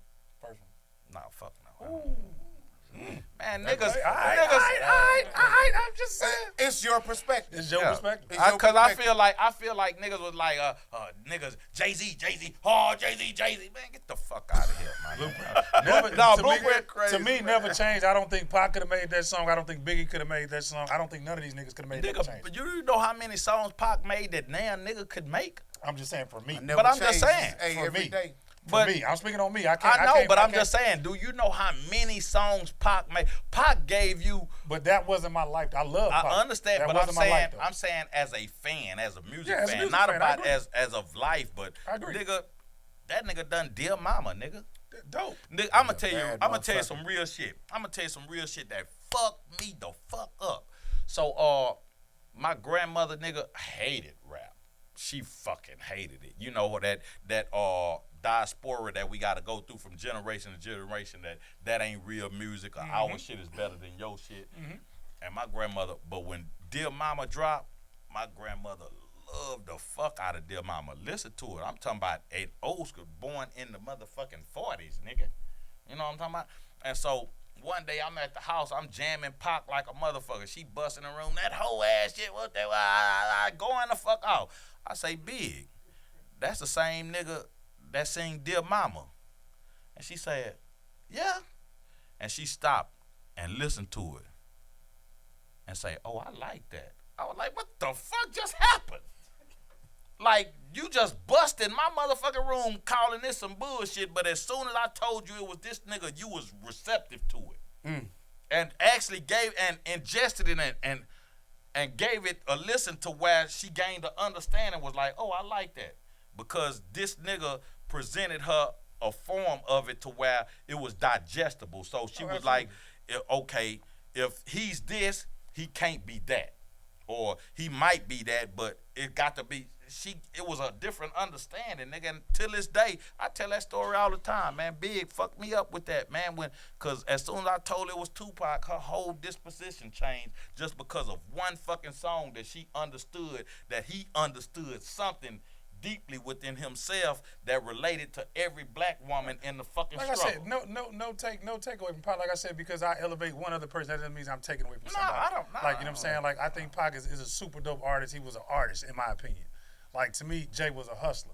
Like, you know what I'm saying? So, for me, I'm not artistic. I'm not, I'm not, And I'm an artist. I'm a hustler. I'm an artist. So, of course, And I a gravitate. hustler. That's why Jeezy was a movement. Jeezy wasn't the best rapper, but the shit he was saying, he but spoke about Jeezy- it from a different Jeezy is perspective. the That was only a life other- you was living. You could relate to it. Jeezy is the only other nigga besides Pac I seen motherfuckers have identity crisis behind. Yeah, Jeezy changed, made niggas get in the street that wasn't Yeah. supposed to be out there. Jeezy, You know what and I'm saying? Jeezy made motherfuckers think that they were Pablo. My nigga, I It's done a- taking too long to lock up. Bring it back. I tell this story. I told this post. This is what somebody in Atlanta shared with Jeezy. This how Jeezy got on me because I told it the story about nigga. I used to fuck with this nurse. She was a certified nurse, nigga. This is what she did. This was her. And so the first day we going to fuck around, she come pick me up from my house. We headed to her house. Man, this bitch put on Jeezy, my nigga. This bitch turned into Pablo Escobar, my nigga. Fuck me all the way fuck the fuck up, nigga. I had never seen no shit like this. This bitch was swerving and shit. I'm like, hey, bitch, you about to kill both of us. This bitch here sold bricks at that moment in time. Absolutely.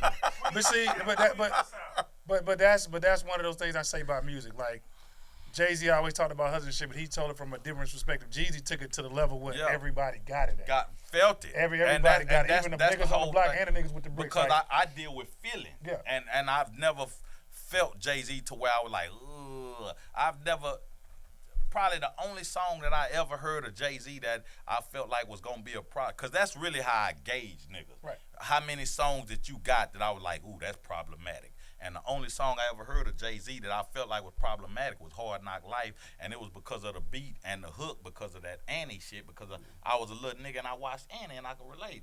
But I done seen Annie 200 times. yeah, so I've never, Shit. Jay-Z My ain't daughter don't beat have a love that song shit. that I've been like, oh, that's problematic. Like niggas is not, and that's, I don't know. It's just, nah, that's commercial. That motherfucker, So you you gotta must go back to shit love like me. a week ago. You must love me, shit like that. Yeah. Like, you know and what I'm saying? Big Pimpin', that nigga, Pimp C shit. All Pimp had the most motherfucking The most simple memorable verse, verse, but it was the most memorable verse. yeah, for sure. And it was simple as fuck. It wasn't because Bun and Jay-Z Spammed was out on that. spitting. Yeah. And Bun Pimp, told that bitch up. yeah, He told that motherfucker. Bun made Jay-Z put another verse on He it. told that motherfucker. Yeah. But like I said, I mean, give me one more clip before we each go, his man, own. cause we can. Well, I see how we can do Drake this trying to shit get all some night. questions in for Lonnie, man. Cause I'm Lonnie not go, asking no motherfucking questions. Lonnie is gonna fall the Hey, fuck man, give me out. another Ask clip, man. This somebody, nigga ask here, somebody. all this. We ain't no motherfucking professional podcast, nigga. We got a bunch of niggas that do that shit. He already One asked and 1 and five, 5. what? I This nigga said, I can. Did you say Ice Cube? I fuck with Cube. Yeah. You ain't got no other clip back there? Music is Man, put the clip up, man. is subjective to everybody. Like I said, you might hear something that you relate to. Like I said, for me, that was my hustler music. Like, you know what I'm saying? So I related to that shit. yeah. Man, you gonna do smoking like that? I ain't do smoking. The smoking get dying, nigga.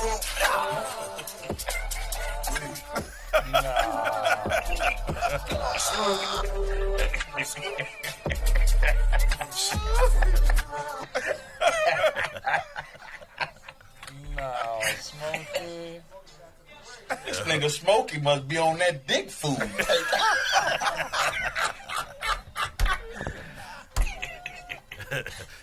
This nigga Smokey ain't come to play with you fucking. Man,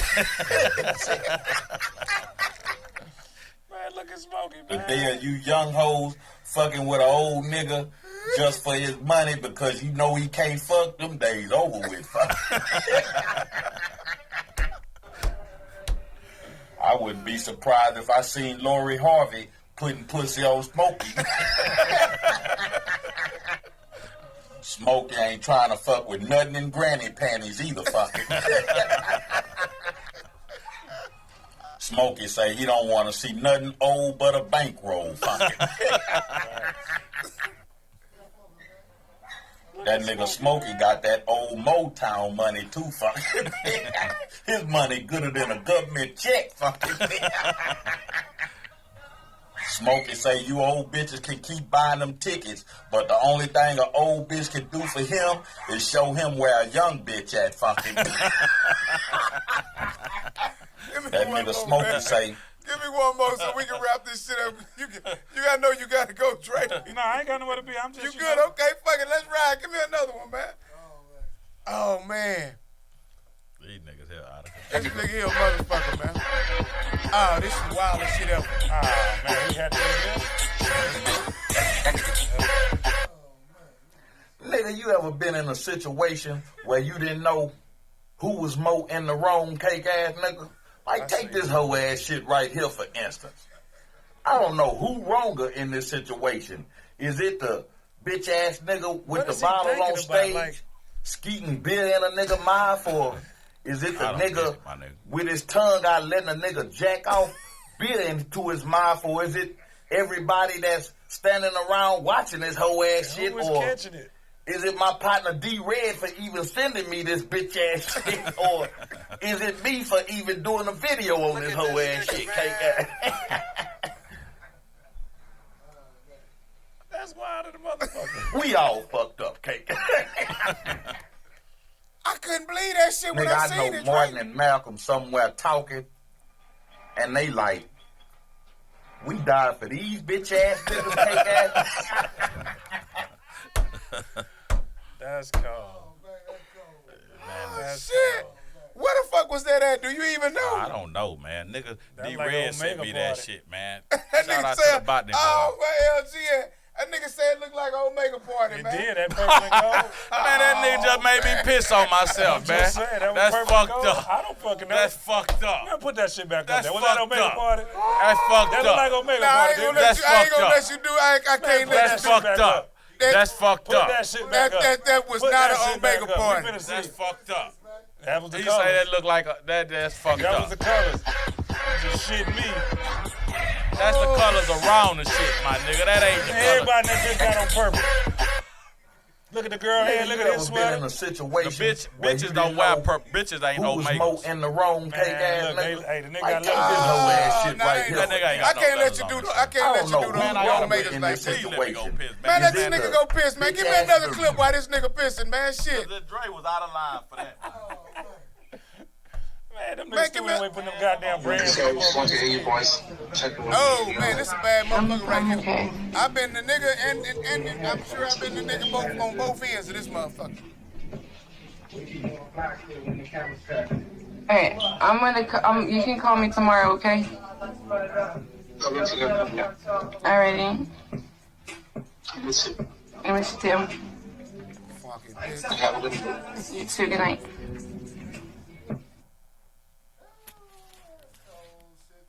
A funky bitch ain't shit, Cake ass. And the flies know it too, bitch ass. You know how many niggas, gals I had just like this here in my lifetime, Cake ass nigga. I be putting that dick on her, she be eating me up in this cake ass nigga. I really like when they call and I be putting that dick on them, because every time they try to talk, I punch that dick up in their motherfucking ass and make them lose composure, Cake. You can hear that cake ass nigga ask, what's wrong with you? I be wanting to see what this hoe gonna say and what kind of lie this hoe gonna come up with real fast, and just to hear this cake ass nigga believe that hoe ass.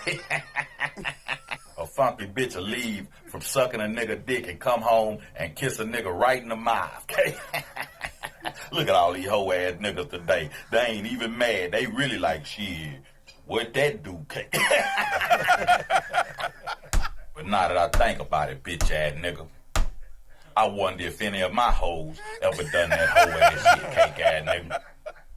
Oh, it ain't funny now, huh, bitch? But you know what the coldest part really is? Is that nigga on the phone probably a good man, probably got a job and try to take care of this funky bitch. Probably got plans on marrying this funky bitch. But the nigga who dick she sucking, this nigga wouldn't buy that whole nothing off the dollar menu at a fast food restaurant. Sad. That's tough. Dre. That's tough. That's a bad motherfucker, Dre. Yeah, that's a bad motherfucker. That's a bad motherfucker right there, man. That's tough. I used to, I ain't gonna call her name. I ain't gonna make the mistake he made. But I had a good friend of mine, you know what I'm saying? I ain't gonna do that shit there. Damn. What's the broad name, Drake? Bullshit ass nigga. I'm Oh, not you gonna ain't gonna say. call her that. Nigga Hey, just- no, but I had this LeBron, like, you know what I'm saying? Man, that was cool. And the nigga used to call all the time, you know what I'm saying? She got to the point where she wanted to tell you, I'm just gonna tell him. I'm like, no, man, shit, don't do that. I used to send the nigga money and shit. Like, hey, man, shoot the nigga a couple hundred. You know what I'm saying? Like, man, the nigga shit, he fucked up right now. You know what I'm saying? Shoot him a couple hundred. Real nigga. The nigga end up coming home, and me and the nigga cool to this day. You know, he's like, Boy, you a bullshit Hey, nigga man, for that one, he's though. a nah, we right cool. motherfucker. That nigga say, yeah, you know, because she had got kind of attached at that point. I'm like, listen, man, I'm married. Bitch, this what it is. Quit tripping like that, man. Go on there, don't try to be with this nigga, man. Y'all make something happen. She go to telling the That's nigga, a you know what I'm cake-ass saying?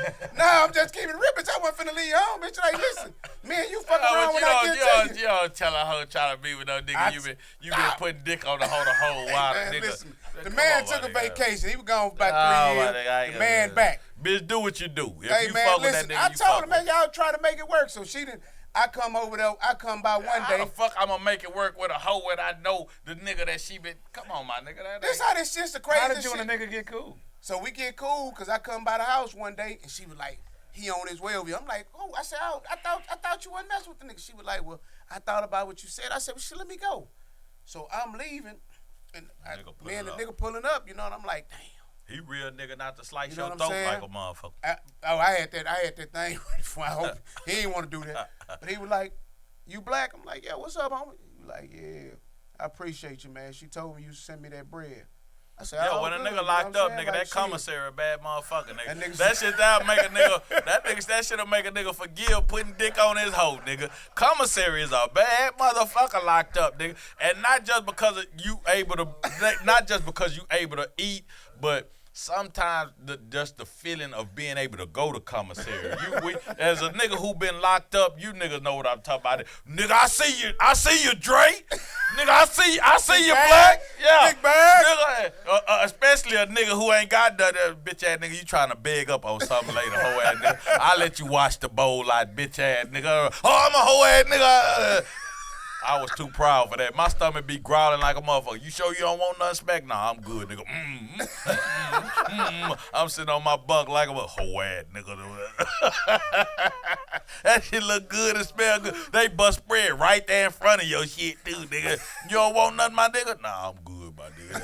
Proud of motherfucker, nigga. And we just went to speak on that about how niggas don't offer a nigga something, but then when a nigga do offer a nigga something, a nigga still too proud to take it because, nigga, I ain't no hoe ass nigga. Fuck you, nigga. Nigga, I ain't finna wash you niggas' bowls out. Because that's when a nigga gonna give it to you right when it's right. Or they bust spread on the table and it's a little corner left. Nigga, yeah, you can have that, my nigga. Just clean up the rest of that hoe ass shit. Nigga treat you like a hoe ass nigga. That's wild. Nah, I'm good, my nigga. I'm all right. Nigga hungry, then I'm like, ooh. Nigga can't wait it. Chow time. Nigga be tearing the boys up.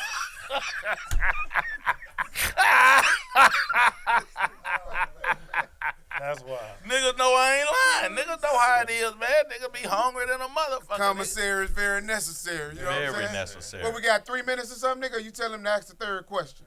This the nigga off camera, man. Lonnie, you got a big ass Say, head. man, that man doing his job, my nigga. I can't even be mad at him. He doing his job. That's Cause my he got a partner, man. vision, my nigga. This is the nigga who direct the show, and he got a vision, so a nigga gotta That respect nigga that. drunk at work. What the fuck is you talking? I'm trying to make the nigga sound like he's somebody. I'm trying to make the nigga sound The whole like bottle in this motherfucker. He drinking with your ass.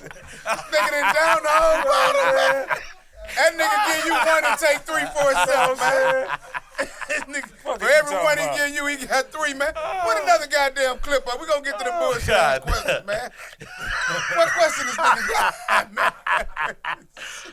You do know being ghetto God damn. isn't relegated to a certain people, skin color, location, or living condition, don't you? Some of the richest and most powerful, respected and admired, considered elegant and classy people is really ghetto. A lot of them just cover it up with fame and money and they position and status and diamonds and gold and glittery type stuff and paparazzi and flashing lights.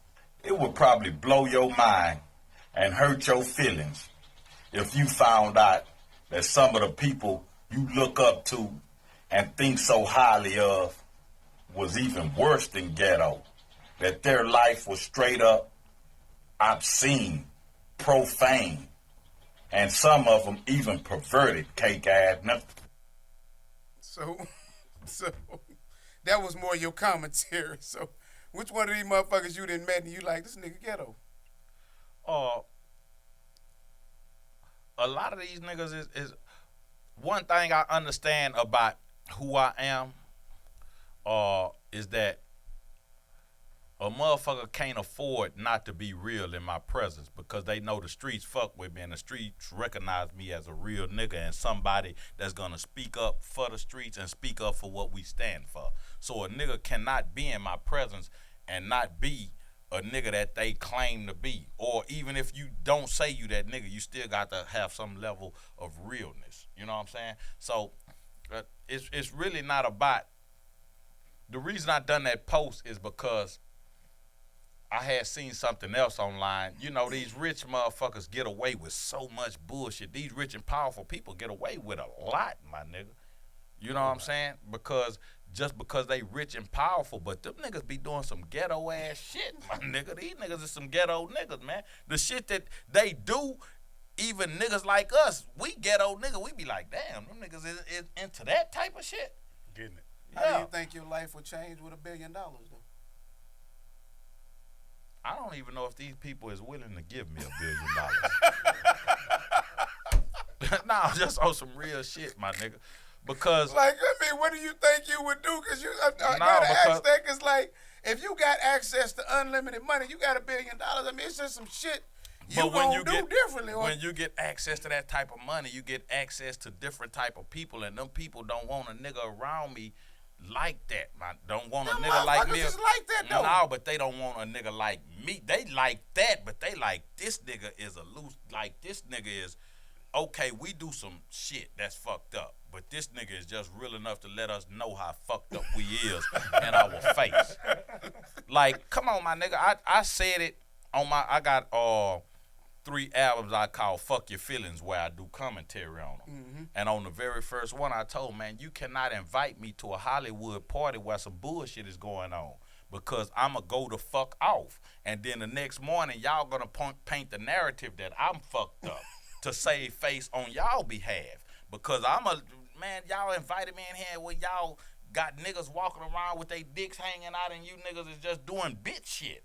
Nigga, don't invite me to, my nigga, if you know some hoe ass shit is taking place, man, don't invite me, cause even if you invite me, that make me think that you think of me as a hoe ass nigga. So now I gotta hit you in your mouth, bitch ass nigga. So, hold on, man, cause you what Charlie Murphy says, you like a habitual line cross. So nah, I'm not gonna. As long as you don't step across the line with me, I'm not gonna step across the line with you. I heard about you was at the. You told me. I think it was the Acres Home, Yale Village. Studewood, the Acres Home, Acres Home, Greenspoint, Studewood reunion 2 weeks ago. Shout out to Big Face Tulu and Hit 'em Up Studios. Man, them niggas say you was terrible, man. They had a reunion? Yeah. Man, one of my partners they say, do man. it every year. I said, man, I got Smackwater come. He said, man, this nigga terrible, man. He said, I'm surprised nigga ain't just get on his ass in there, man. He said, man, it was just, man, what was you saying? I kept saying, well, what was he saying? He said, man, the man just, he say fighting shit, man. That nigga ain't really no real comedian, man. That nigga just a nigga that instigates and fuck with you. What the? Give me some of the jokes you was saying. I wasn't saying no jokes. I was just saying some whatever needed to be said at that time. Some nigga. Profound shit. Yeah, I wasn't. I'm not a comedian, my nigga. I'm not out there to tell you a joke, my nigga. I'm out there to tell you some real shit, my nigga. I'm just out there to tell you the realest shit possible. The whole while I've been on here, I've been telling you the realest shit possible, my nigga. And that's what I'm now to do. And especially if a nigga, because I host events and niggas pay. If you pay me to show up, my nigga, I feel like you paying me to take that porch and bring it to wherever the fuck we at. Absolutely. If you paying me, my nigga, you paying me for that porch. And if you paying me, I'ma take that porch, wrap that motherfucker up, and come to wherever the fuck the event is at and take that porch and sit it right there where the fuck we at, my nigga. That's what you paying me for. You not paying me for nothing else, cause you know this is you like. And I asked Big Face Tulu after the event, cause I asked and I was like, you said that nigga say Smack, you went above and beyond. He say, nigga, this is some other type. He say, niggas gonna talk about this whole ass shit. As they should.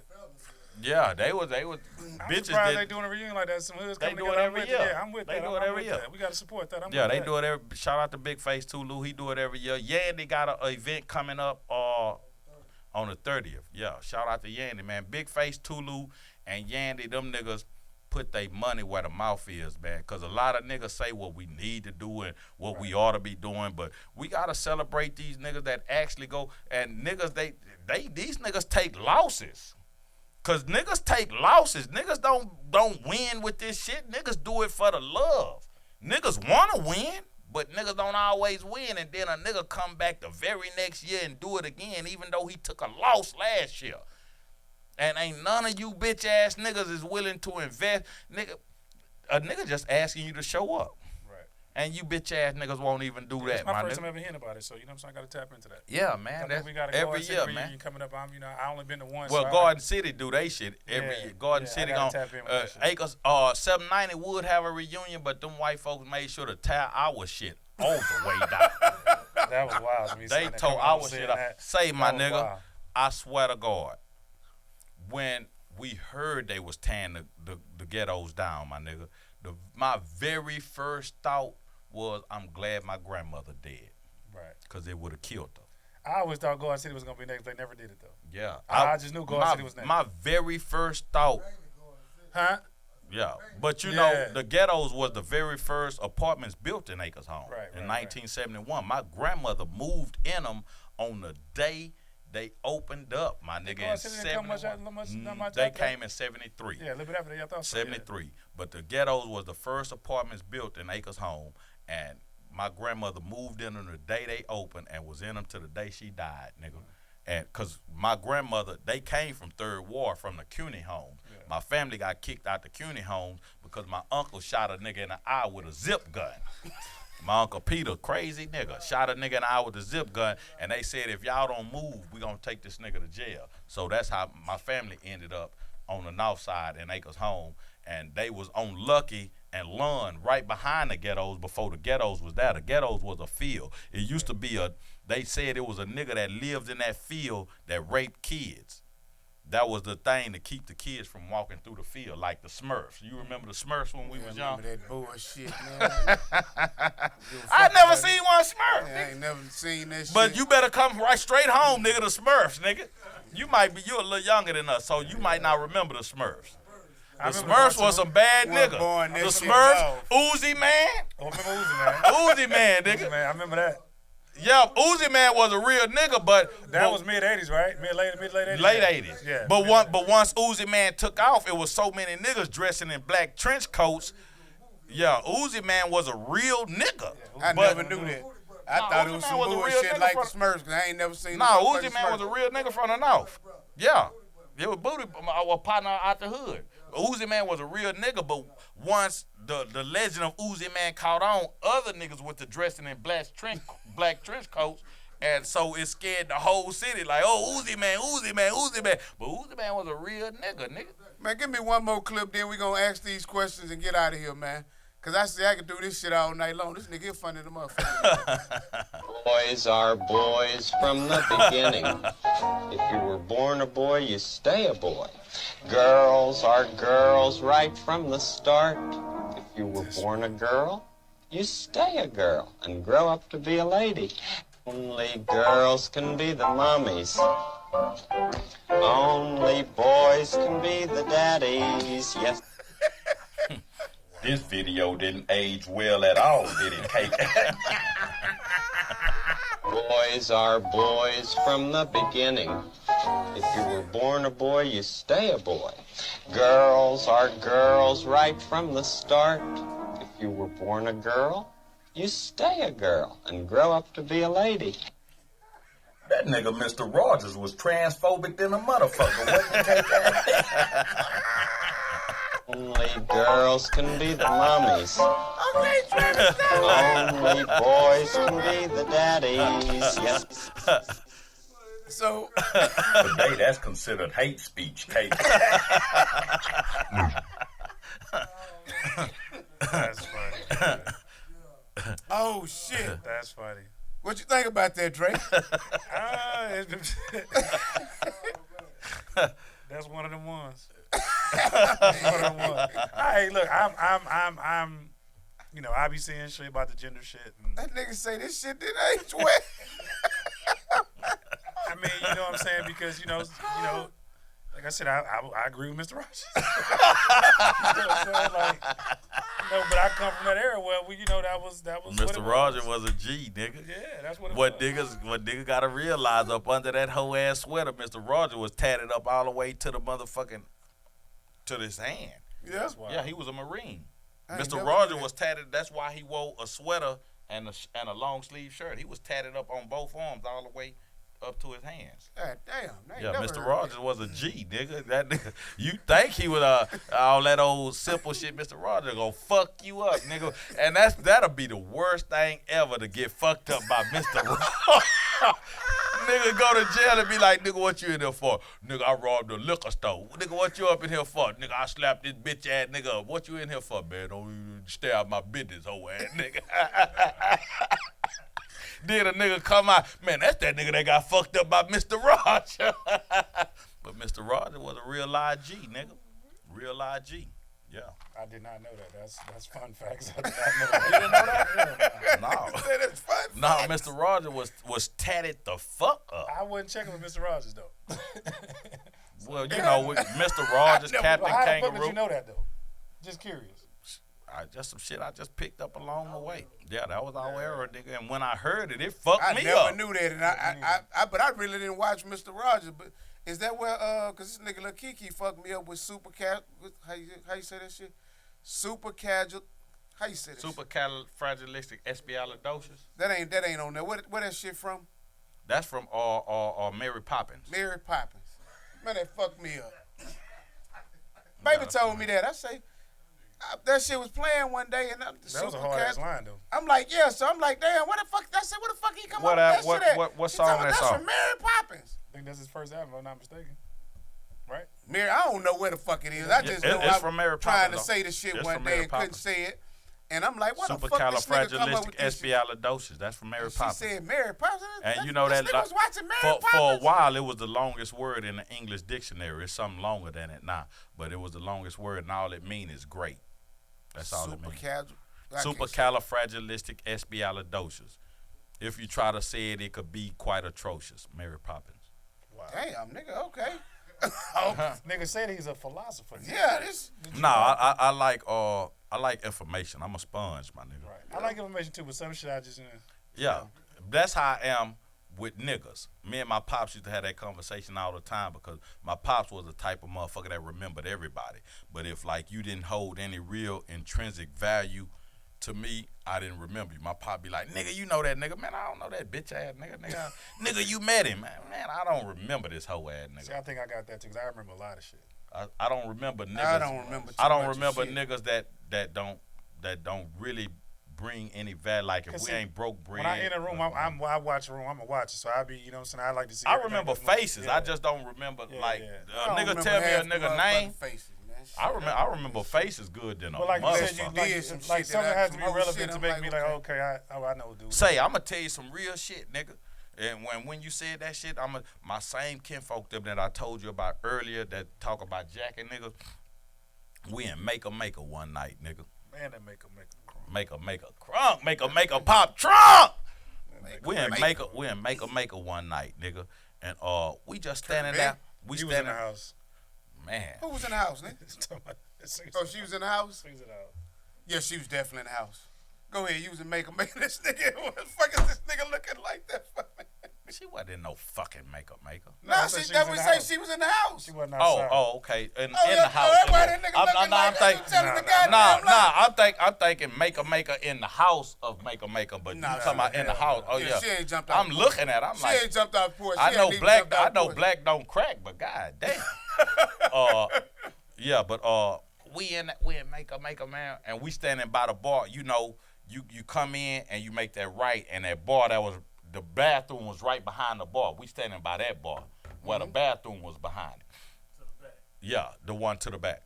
And we standing now. And so I'm just chilling. But I see one of my kinfolk partners hit him. And he like, I'm watching these because for some reason I'm just watching these niggas. I'm reading their lips. And I'm a good ass lip reading ass nigga because I need to know what niggas talking about. I don't know where I got that shit from, but I'm a good lip. And I see the nigga tell my he's like, he nod his head, he like, y'all don't remember that nigga? And I'm looking at my kinfolk like, he look at the nigga, he like, nah. And the nigga tell my kinfolk, y'all robbed that nigga. And when he said that, my kinfolk looked at the nigga, and I looked at my kinfolk, and I looked at the nigga, and it was like some ESP type shit. They looked at each other, and when the nigga seen my kinfolk them, the nigga turned white like a ghost, nigga. And then the nigga tapped his people. And they instantly walked outside. And so we in there chilling, nigga. The club closing. Nigga, my kinfolk, them don't even want to go outside. And they like, Smack, go out there and see if that nigga out there. I said, nigga, I'm not going out there to see if that nigga out there. They like, nigga, that nigga don't know who the fuck you is. I'm like, say, my nigga. I walk out there, that motherfucker, and I'm looking. I walk around the Chevron across the street, and I come back, and I look in. I say, man, I don't see them niggas. Then them niggas come outside. Whole ass nigga better not be there. Bitch, I say, boy, niggas is a whole motherfucker, man. Niggas is a different type of species, my nigga. That's crazy. Like, nigga, this nigga had you shook to come outside, nigga. But now since he ain't out here, whole ass nigga bet not be out here. That's how that shit go, though. That's how it go, man. Niggas stay pump faking, though. I be laughing at that shit nowadays. Like, y'all got it. Came to Chocolate Town one night. I don't even expose niggas, though. Like, I just be like, wow, now you know. Now I know who you is. Now I know exactly how to treat you. I came to That's what I Chocolate be on Town one nowadays. night, I ain't Dre. I'm coming up in this motherfucker. I'm just coming through here real quick to grab some bread and leave. One of my partners up there, I'm meeting them, grab my little old bread.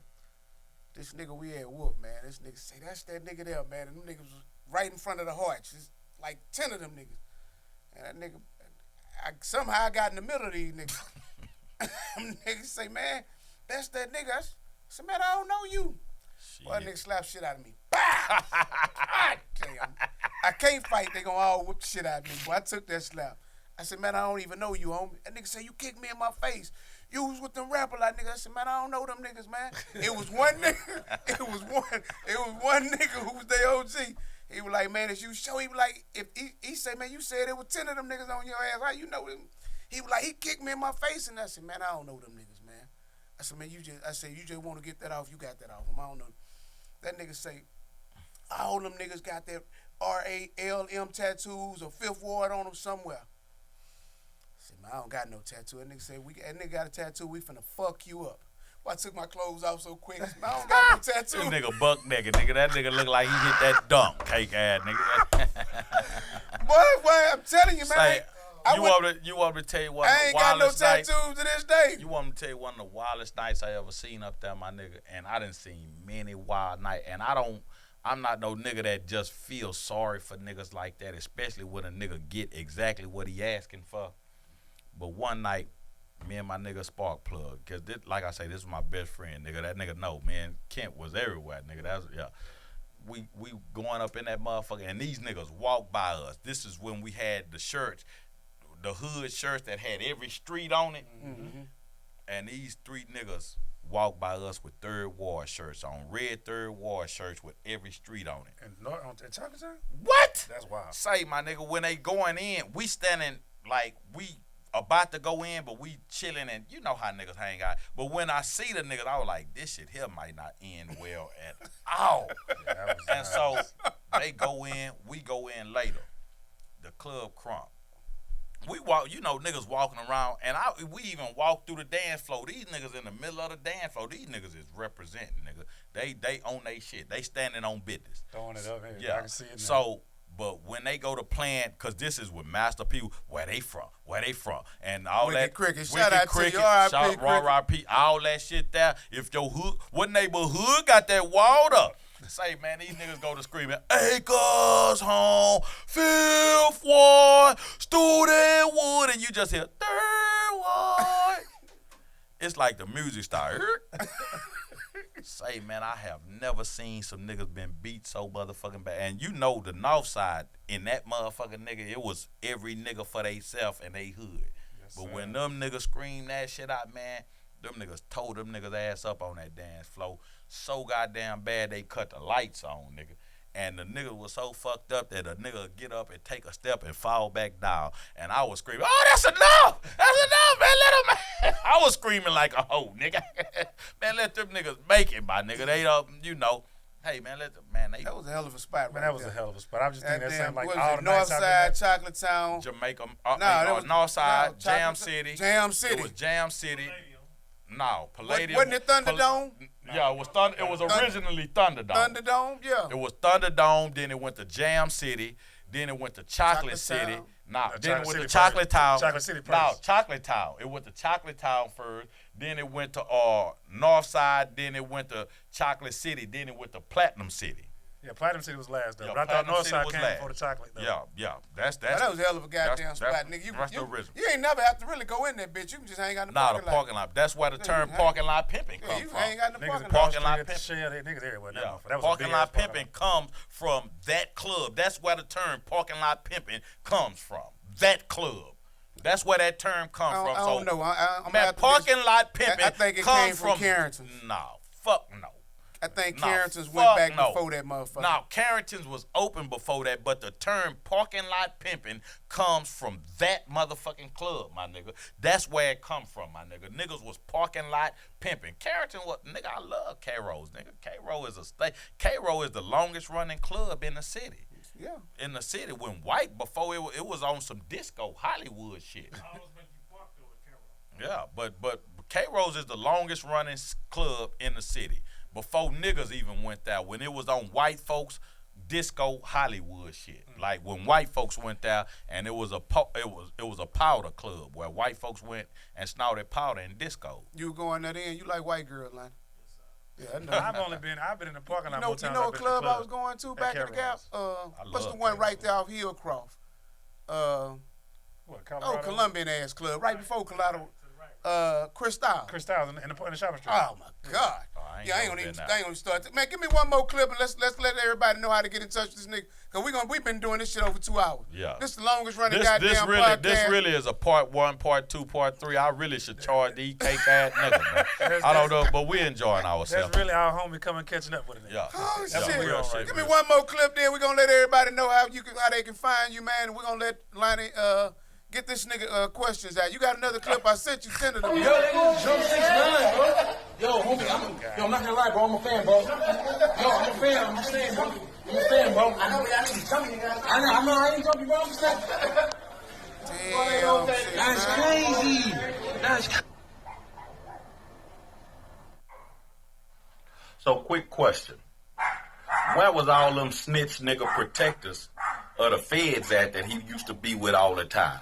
Them laws used that cake ass nigga and threw him back into the ocean with the sharks, bitch. And paying for personal security and having a bunch of hanger owners and entourage with you all the time, that shit get expensive, huh? Especially when you ain't got no money coming in like that. Ain't nobody booking you for shows. Ain't nobody listening to your music. Shit, you probably try to do a biopic or do a tell-all book or something, cake ass. What did he think eventually was gonna happen to his cake ass? You think you was just gonna make yourself a part of street life, gang culture, turn around, snitch on everybody that you roll with, come back out and be accepted and just be able to be a regular civilian and not pay any consequences or not see any backlash or any kind of altercation behind it? And in all honesty, he lucky that this is all that happened to him. See, he really created a prison for himself because ain't nowhere he can't go and not be vilified and not be hated. Even though this cake ass nigga in the video, whoever was talking about, I'm a fan, bro, I'm a fan, please keep that cake ass nigga far away from me like a motherfucker. And I ain't even doing nothing legal. I just don't want them type of niggas around me. I'm a fan of people that stand on principles, morals, and ethics. And that's no matter what the situation or circumstances may be. If you sign up for it and you rock with it, especially if you benefit from it, hey, man, when it all falls down with it, cake ass. No, you not safe anywhere where there's civilization. About the only place you can receive any kind of peace is if you go completely off the grid, like go deep into a jungle or a forest where ain't nobody at, or somewhere up there in Canada where you by yourself, cake ass nigga. And then, even then, you ain't gonna be able to escape your conscience and your own thoughts and your own demons. I know wherever Gunna at, he looking at this video like a motherfucker, saying, God damn, my nigga, I thought niggas was all right with snitching.